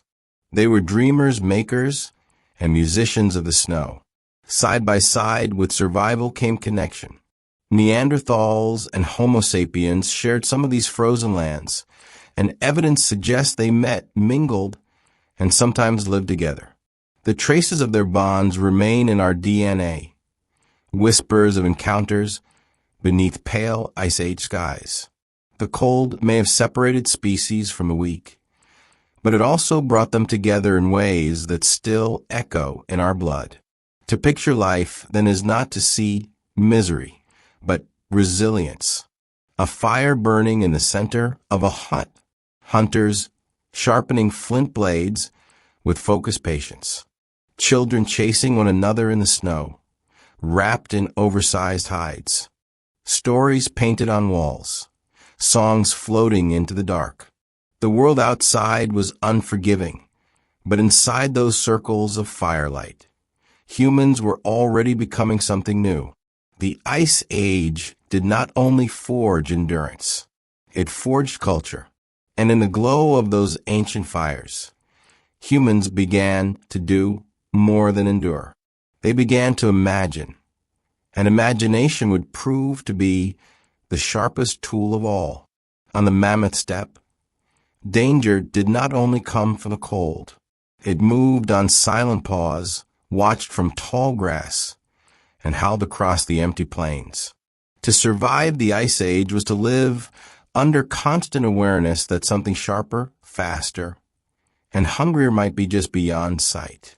Foremost among these hunters were the saber-toothed cats, their fangs long as knives, curved downward in lethal arcs. These cats were not built for long chases. Their bodies were compact, their legs short and powerful, their necks thick with muscle. They were designed for ambush. A bison strays too close, a young mammoth lingers at the herd's edge, and then the cat strikes, clamping its jaws in a quick, brutal finish. In the imagination of later humans, they became icons of the Ice Age itself, walking nightmares, both magnificent and terrifying. Then there were the cave lions, not quite the lions we know today, but larger, heavier, and, if cave paintings are to be trusted, sometimes hunting in groups. To see a pride of them fanning out across the snow must have been enough to send even the bravest hunters scrambling for fire and safety. Their golden coats blended into the pale steppe-light, their movements fluid and coordinated. They did not need surprise. They had strength in numbers. Wolves prowled too, though not the wolves of today. Dire wolves were heavier, stronger, with jaws designed to crush bone. They followed the great herds for miles, harrying the weak, wearing down the strong, striking in waves. Their howls must have rolled across the frozen plains like a chorus of doom. For humans, hearing such cries in the night was a reminder to keep the fires burning high and the spears within reach. And still, the predators did not end there. The short-faced bear of North America was a towering figure, taller than any bear alive today. Long legs carried it across the grasslands faster than prey might expect. Its sheer size could drive other predators from their kills. To stumble across one would have been a test of nerve, since fighting it was folly and outrunning it nearly impossible. Even the smaller hunters played their part. Wolverines, fierce enough to chase off animals many times their size, scavenged relentlessly. Arctic foxes and birds of prey lingered at the edges, waiting to snatch scraps. Every kill was contested, every carcass the center of a struggle. Nothing went to waste, and nothing was left uncontested. For humans, these predators were not merely background threats. They shaped behavior. Hunting parties rarely traveled alone. Fires were maintained not only for warmth, but for warning. A ring of smoke and flame marked the fragile boundary between safety and the dark. Stories, perhaps, were told to children not only as entertainment, but as caution. The lion in the tall grass, the cat waiting in silence, the wolf's eyes glowing just beyond the firelight. Yet the relationship was not all fear. There was also respect, even kinship, of a kind. Humans and predators pursued the same herds, walked the same trails, and faced the same winters. A hunter watching wolves might learn where bison were headed. A scavenger arriving at a kill might find that lions had already done the hardest work. Sometimes, perhaps, humans followed predators the way ravens followed humans, waiting for an opportunity, watching, learning. And slowly, with fire and stone, the balance began to shift. Spears gave humans reach. Organization gave them strength. The predators that had once been nightmares began to see humans as rivals. It was not that people dominated the plains, they did not. But they learned to hold their place, to contest scraps, to fight when necessary, and to endure. Survival was no longer a game of teeth and claws alone. Intelligence and cooperation had joined the fight.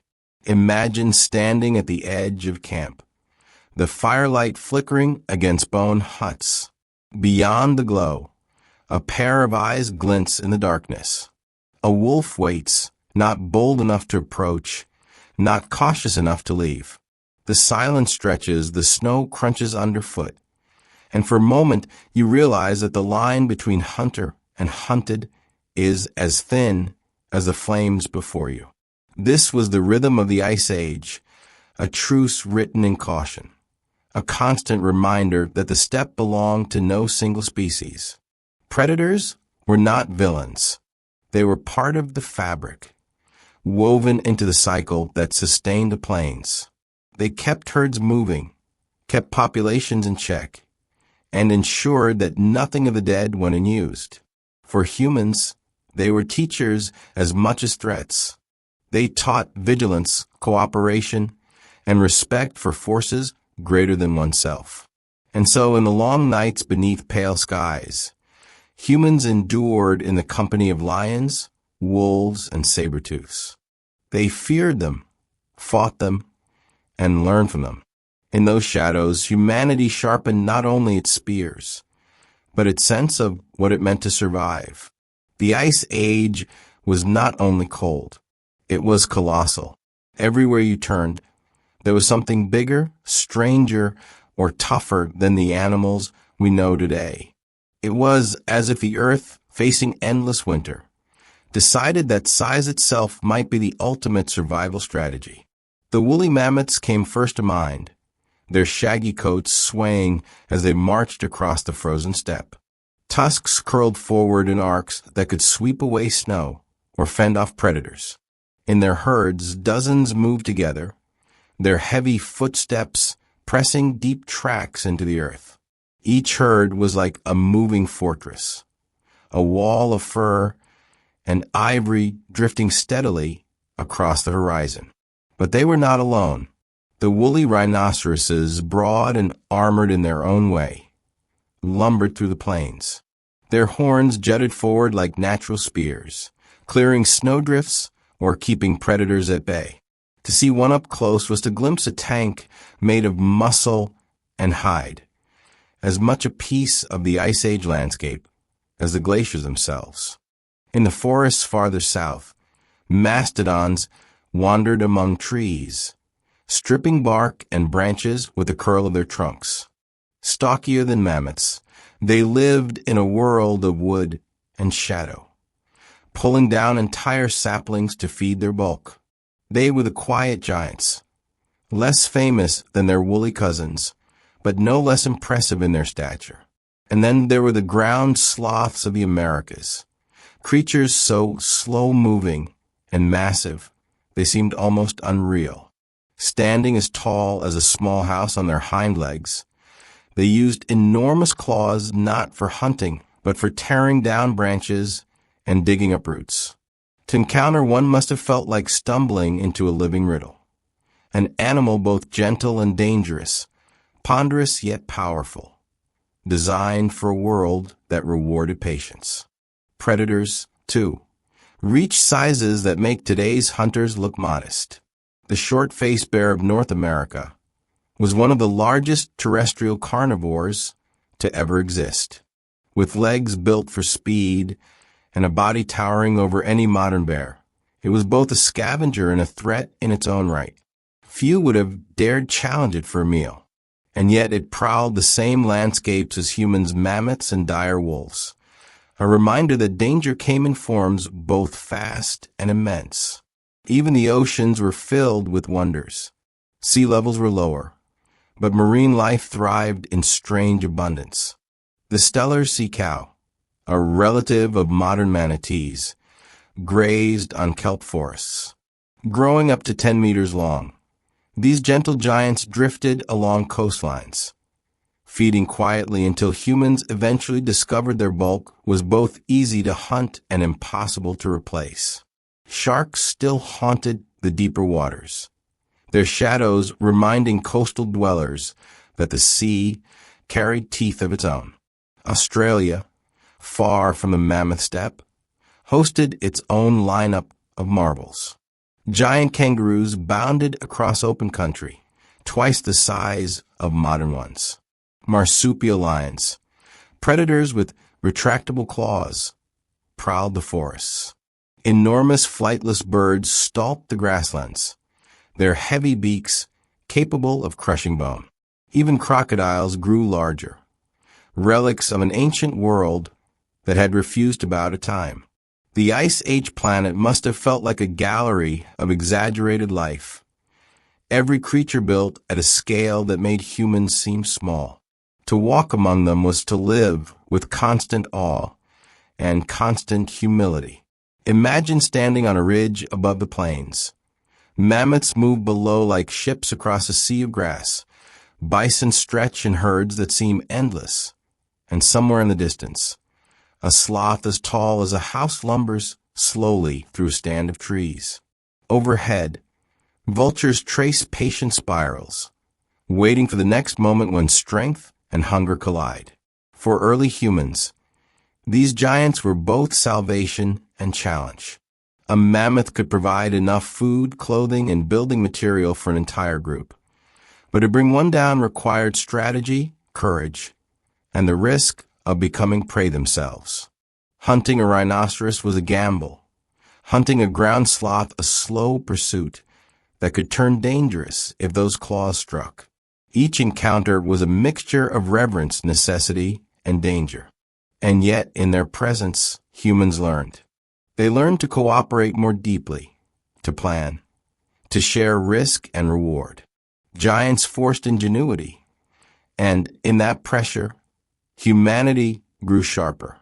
Today, the bones of those titans lie in frozen ground in caves, but their memory lingers in our imagination. Children hear of mammoths and saber-tooths as if they were fantasy beasts, not realizing that only a few thousand years separate us from them. In truth, the giants are not long gone. They stood on the same land we walk, drank from rivers that still flow, and left their footprints beneath layers of earth and ice. The Ice Age, for all its harshness, was a world where scale itself seemed alive, a world of titans forged by cold, that walked the same earth we call home. The Ice Age did not end with a single thaw. It unraveled, slowly, unevenly, like frost retreating under a hesitant sun. At first, the changes must have seemed small. Winter still bitter, summer still cool, but just long enough that snow melted more completely than before. Year after year, glaciers softened at the edges. Streams of meltwater carved through their faces, trickling down as if the ice itself were beginning to sigh. For the giants who had ruled this frozen world, those small shifts were the beginning of a greater reckoning. The mammoth steppe, the vast empire of grass that had fed them, began to shrink. As temperatures rose, forests crept northward, pressing in on open plains. Grasses vanished beneath canopies of birch and pine. What had once been endless grazing land became a patchwork of woodland. For a mammoth or a woolly rhinoceros, built for openness, it was like trying to live inside a maze.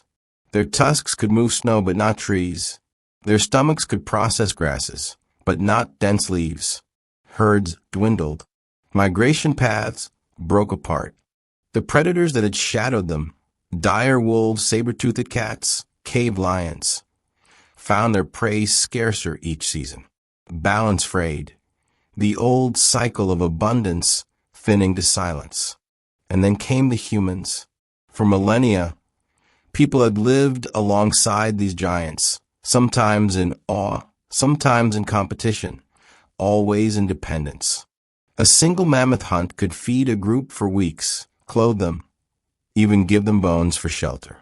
At first, hunting was dangerous and rare, but as tools sharpened and strategies improved, humans became more efficient. Spears tipped with flint-pierced hides, once thought impenetrable. Cooperation turned small bands into formidable hunters. What had once been the occasional triumph became a steady pattern. The giants were already weakened by shrinking habitat, and hunting pushed them further toward the edge. Some researchers argue climate alone doomed them. Others believe humans delivered the final blow. But perhaps the truth is in the combination. Warming world above, hunters below, and giants caught in the squeeze. The evidence lies scattered across continents. In Siberia, mammoths lie preserved in permafrost, some with wounds carved by human weapons. In North America, mammoth kill sites show bones cracked for marrow, hides stripped clean, entire carcasses reduced to sustenance. These were not accidents. They were organized hunts, repeated again and again. Extinction did not sweep in a single night. It happened in waves.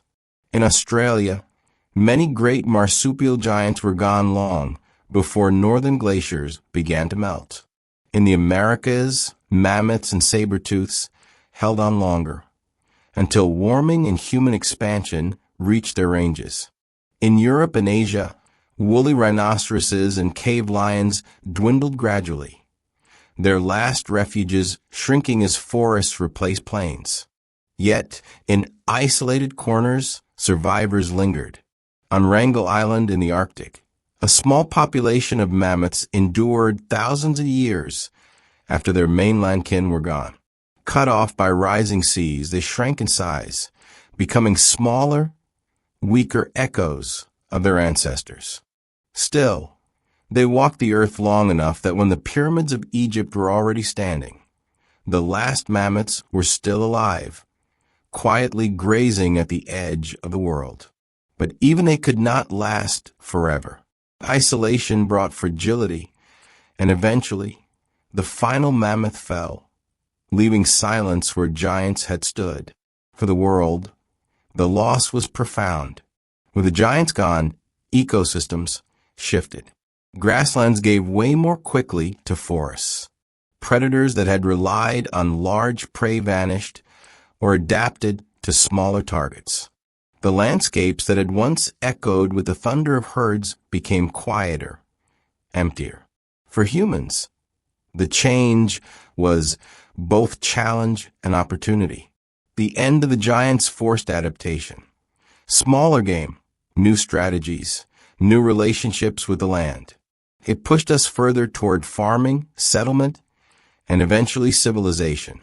In some sense, the extinction of the Ice Age titans marked the beginning of the human age. And yet, their memory lingered. In stories, in bones, in cave art, children must have grown up hearing tales of beasts larger than any they would ever see. Hunters must have remembered the glory and danger of facing a mammoth. Even now we speak of them with awe, as if some part of us still remembers standing on the plains while shadows of giants moved across the horizon. Extinction is never only about loss. It is also about transformation. And the vanishing of the Ice Age titans reshaped not just ecosystems, but the path of humanity itself. The end of the Ice Age was not a clean break. It was a long, uneven retreat, like a stubborn guest who leaves the door half open, then returns once more before finally disappearing. The cold loosened its grip slowly, in fits and starts, but when it gave way, the changes were immense. At first, the glaciers melted at their edges. Rivulets of water ran across their blue-white surfaces, carving channels that widened each summer. Pools formed, then lakes, their glassy surfaces reflecting skies that had not shone on this land for tens of thousands of years. Where the ice blocked the water, pressure built silently, until one day, the walls burst. Out came floods unlike anything modern eyes have seen. Imagine walls of water roaring across valleys, carrying boulders the size of houses, ripping forests from their roots, scouring the ground bare in hours. These were not trickles of thaw. They were cataclysms, sudden rewirings of rivers and coastlines. In North America, glacial Lake Agassiz, larger than all the Great Lakes combined, burst again and again, its outflows reshaping landscapes and even nudging the global climate. The Columbia River Gorge, carved in the Pacific Northwest, bears scars of these violent floods, cliffs etched like open pages of catastrophe. Across Europe and Siberia, the story was the same. Valleys drowned, then drained, then filled again. Rivers shifted courses, sometimes permanently, sometimes only until the next surge. Even the oceans felt the weight. As meltwater poured in, Sea levels rose, swallowing coastlines. Drowning plains that for millennia had been home to mammoths, bison, and humans. Doggerland, once a broad plain connecting Britain to continental Europe, sank beneath the waves of the North Sea. Beringia, the great tundra that had linked Asia and North America, vanished beneath the Bering Strait. Sundaland, the vast shelf that once tied Southeast Asia together, fractured into the archipelagos we know today. Entire worlds disappeared beneath the rising tide, leaving behind nothing but memory and myth. For humans, the changes must have felt both terrifying and full of opportunity. Camps built beside lakes were swept away in sudden floods. Hunting grounds turned to marsh or forest, while elsewhere new lands opened as the ice retreated. Groups followed rivers carved fresh by meltwater, finding fish in abundance and fertile soils newly uncovered. The world was unstable, but it was alive with possibilities. The climate did not warm in a straight line. It shuddered. At one point, just as warmth seemed to be winning, the planet snapped back into cold. This period, called the Younger Dryas, lasted over 1,000 years. Grasslands withered. Ice surged forward again, and humanity found itself once more staring at a frozen horizon. Imagine the frustration. Spring postponed for generations, as if the world itself could not make up its mind. But eventually the thaw returned with finality. The glaciers, weakened and fractured, retreated faster than ever before. Valleys bloomed with moss, then grass, then forests. Birch and pine marched northward, followed by oak and elm. Rivers swelled, lakes stabilized, coastlines drew back into shapes we might finally recognize. The world softened, shifting from white to green, from harsh to fertile. And yet it was not only land that changed. The very air transformed. With ice shrinking, carbon dioxide rose, warming the atmosphere further. Seasons became more balanced, winters less cruel, summers more reliable. For the first time in tens of millennia, life could plan ahead.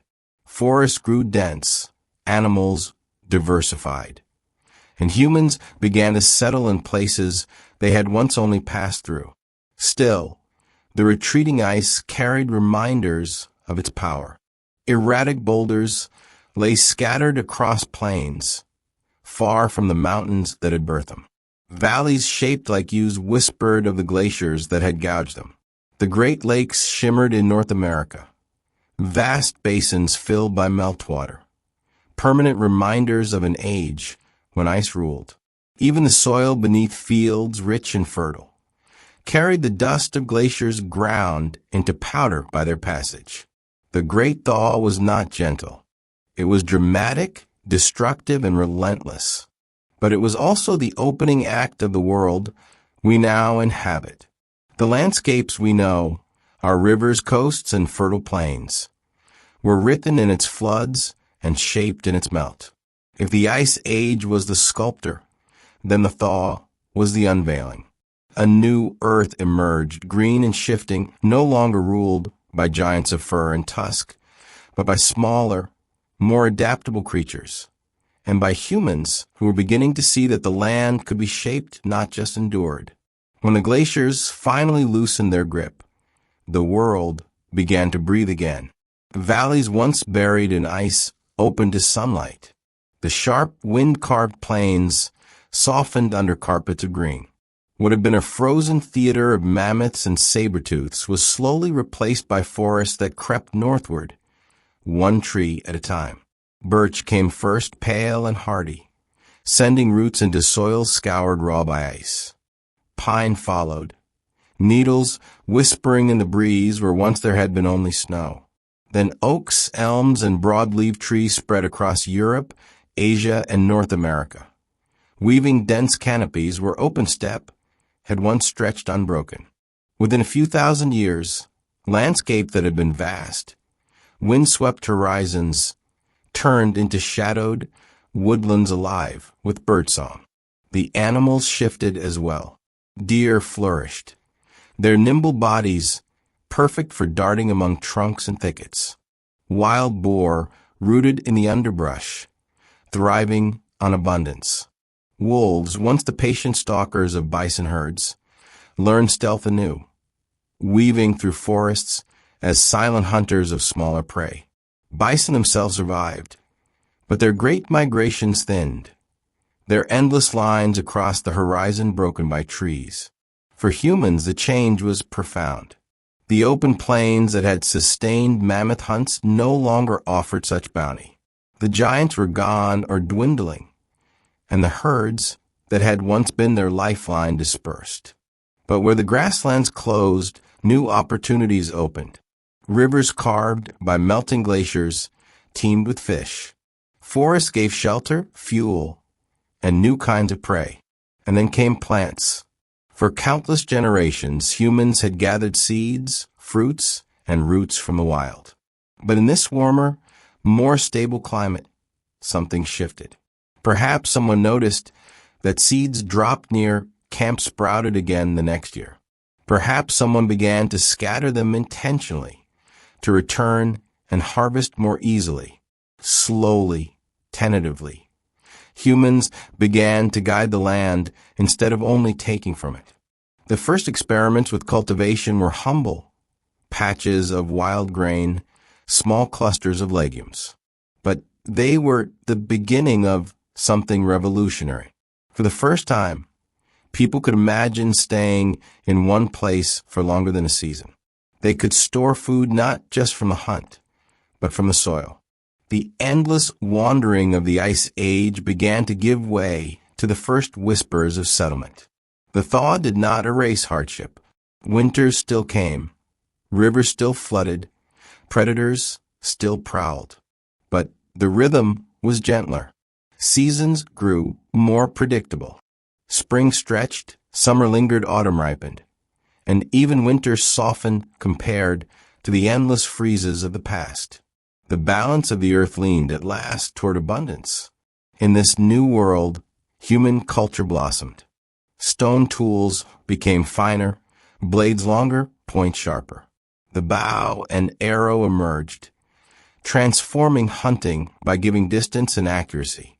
Pottery appeared, clay hardened in fire to hold water, grain, and dreams of permanence. Art persisted too, no longer only in the depths of caves, but etched into everyday life. Carvings, beads, and decorations adorned tools and clothing, as if survival itself was no longer the only measure of existence. Rivers played an especially important role. Fed by meltwater from glaciers now retreating to the poles, they carried nutrients that turned valleys into fertile corridors. Along their banks, life clustered, humans, animals, plants alike. These valleys became stepping stones toward the first great civilizations. It is strange to think, the very ice that had seemed eternal, that had ground mountains and scattered boulders, laid the foundations for fertile soils. What had been hardship became gift. The glacial dust that once choked the skies now fed fields. The valleys carved by meltwater became cradles of abundance. Out of the scars of the Ice Age, the seeds of the future took root. Imagine walking through this reborn world. The air is warmer, the forest floor alive with ferns and wildflowers. Deer slip between trees, their antlers catching the light. Birds call overhead, flocks filling the sky. A group of humans kneel by a riverbank, scattering seeds into dark soil. Behind them, smoke curls from a hearth built not just for a night, but for a season, maybe even a year. The Ice Age was fading, but its legacy was everywhere, in the soil beneath their hands, in the rivers at their feet, in the instincts that still told them to watch the horizon for danger. But now, for the first time, humanity's story was beginning to branch away from endless migration. The land no longer dictated every movement. People were beginning to shape the land itself. The world had turned green again, and in that green, humans found not only survival but possibility. As the forest spread and the climate steadied, humans began to live differently. For tens of thousands of years, life had been a cycle of following herds, setting fires against the cold, and carving survival out of frozen landscape. But when the ice retreated and the world softened, that relentless rhythm began to shift. The land itself invited change. Glacial rivers swelled with fish. Fertile valleys opened where glaciers had scraped the earth raw, and soils thick with ancient dust offered abundance. For the first time, people could look at a place and imagine not only surviving there, but staying. The earliest settlements were small, clusters of huts built from wood, clay, and stone. Fires burned not just for warmth, but for cooking, shaping pottery, and baking early bread. Grain, once gathered wild, was now encouraged, planted near riversides and tended with patience. What had been chance became intention. What had been wandering became waiting. Animals, too, entered this new relationship. Dogs, already companions in the Ice Age hunts, became partners in guarding camps and guiding herds. Goats and sheep were tamed, not only as prey, but as living larders, their milk, wool, and meat part of the growing human toolkit. Slowly, the line between wild and domestic blurred, and the bond between human and animal deepened. This was no sudden revolution. It was a patchwork. Some groups still roamed the plains as hunters, clinging to the old ways that had served them for generations.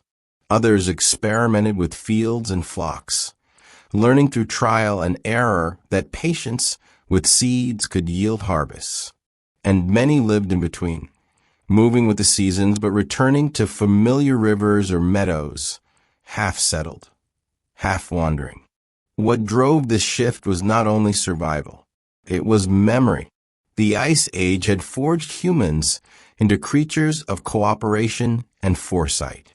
Around countless fires, knowledge had been shared, which seeds sprouted best, which rivers swelled in spring, which animals followed predictable paths. This inheritance of memory became the foundation for something larger, a culture of planning, not just reacting.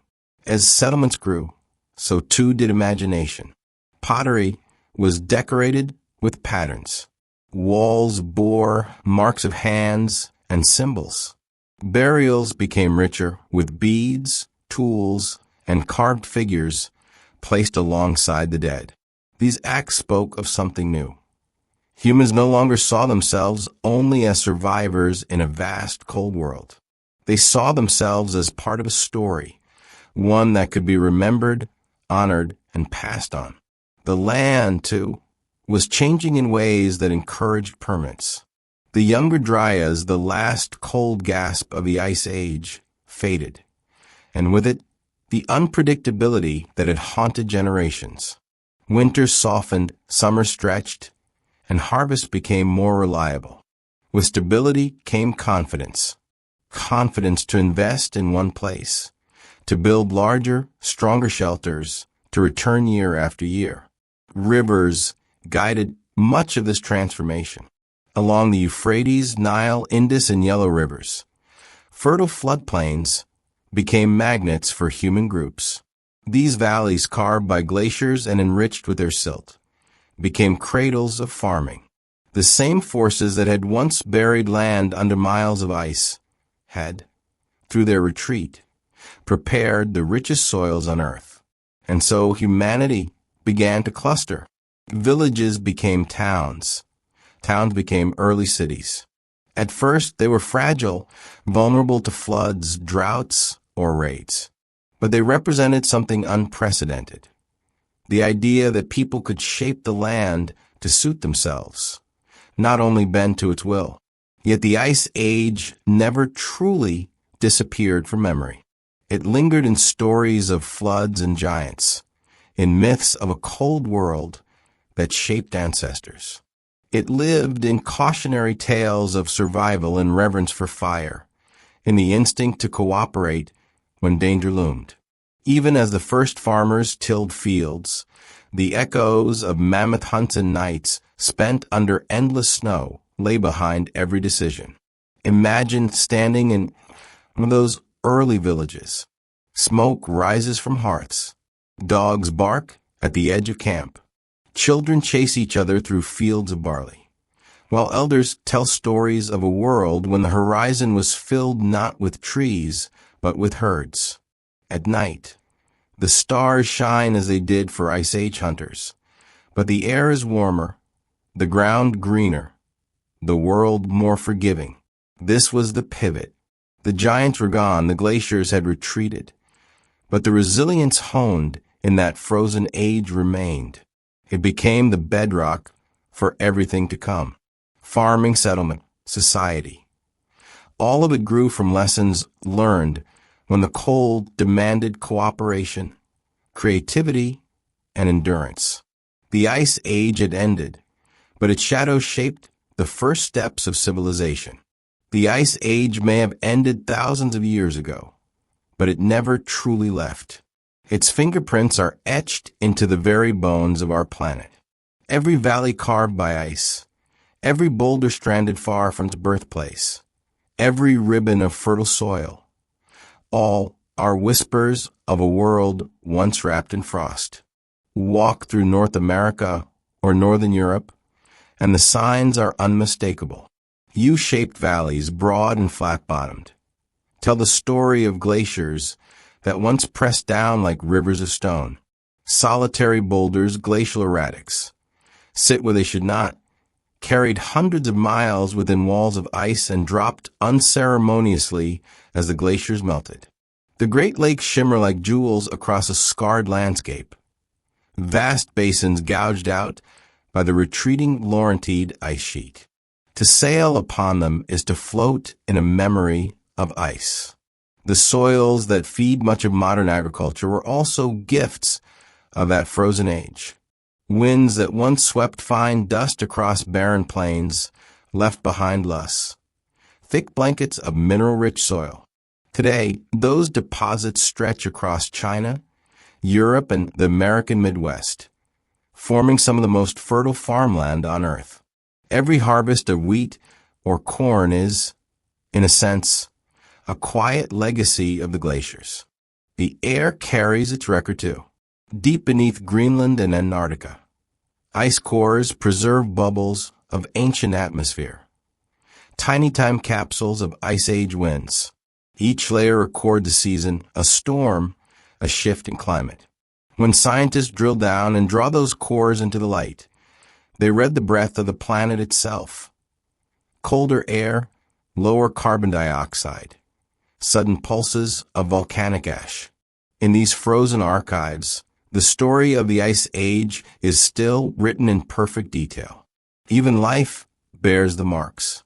Musk oxen, unchanged in their shaggy resilience, still stand against Arctic winds. Reindeer and caribou trace migrations carved by ancient memory, hove striking trails that their ancestors once followed across the mammoth steppe. Bison graze the plains of North America, survivors of herds that thundered in the shadow of glaciers. Each of these creatures carries within it the blueprint of survival written by the cold. And within us, too, the echoes remain. Our ancestors' migrations were shaped by the Ice Age. They crossed land bridges exposed by low seas, followed herds across frozen plains, learned to master fire, sharpen tools, and tell stories around flickering flames. Those skills did not vanish with the glaciers. They became the foundation of human society. The patience to plan, the need to cooperate, the urge to create, all were sharpened in the crucible of ice and wind. Look at a map today, and the Ice Age stares back. The coastlines of continents, the placement of rivers, the scattering of islands. Many were sculpted by advancing and retreating glaciers. Even the land itself is still shifting. rising slowly as it recovers from the weight of ice long vanished. Scandinavia and Canada continue to rebound, millimeter by millimeter, as if the earth has not yet finished exhaling after its long frozen breath. Sometimes on a winter's night, when the air is sharp and the land quiet, it is possible to feel still, the sense of a world older, harsher, but alive in ways we no longer see. The Ice Age is not gone. It is folded into the world we inhabit. It lives in stone, soil, water, and memory. It shaped the ground beneath our feet, and in shaping it, it shaped us. If you could step back into the Ice Age now, you would first notice the quiet.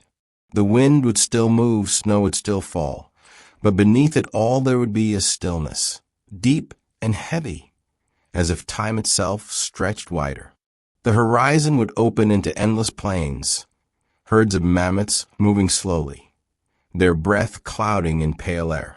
Bison would graze in lines without end, predators stalking in silence at the edges, and far off, a wall of ice would gleam blue in the sunlight, steady as a mountain yet always imperceptibly in motion. That world is gone. The glaciers have retreated, the giants have fallen, and the planet has grown green again. Yet the Ice Age has never truly vanished. It lingers in the valleys carved by its weight, in the fertile soils born of its dust, in the lakes and rivers that still feed life across continents. It lingers in the tundras where musk oxen stand unyielding, in the migrations of caribou, in the instincts passed down from ancestors who once kindled fire against the endless dark. It lingers in us, in our memory, in our myths, in the very shape of who we are. We are the children of a frozen age, forged by its trials into creatures of cooperation, resilience, and imagination. Around its fires, we learned to tell stories. In its cold winds, we learned to endure. Beneath its skies, we took the first steps toward shaping the world rather than simply surviving it. The Ice Age is not only a chapter of the past, it is the prologue of the present. Its glaciers sculpted the land on which our cities now stand. Its soils nourished the crops that sustain us. Its lessons of adaptation still echo in every act of survival, every invention, every community bound together against hardship. When you walk through a valley, when you sail on a great lake, when you feel the sting of winter air on your skin, you are touching the remnants of that age. When you breathe, you draw in an atmosphere shaped in part by those cycles of ice and thaw. When you look at the stars, you see the same sky our ancestors saw as they huddled in bone-built huts, dreaming of warmth. And if you listen closely enough on a quiet night when the world is still, you may feel it, a faint echo, like footsteps in ancient snow, a reminder that the Ice Age is not gone. It is written into the earth, into the air, into us. The glaciers may have melted, the mammoths may have fallen, but their story endures. It endures in stone, in water, in memory. It endures in every step we take on the land they left behind. The Ice Age never truly ended. It simply became part of the world we now call home.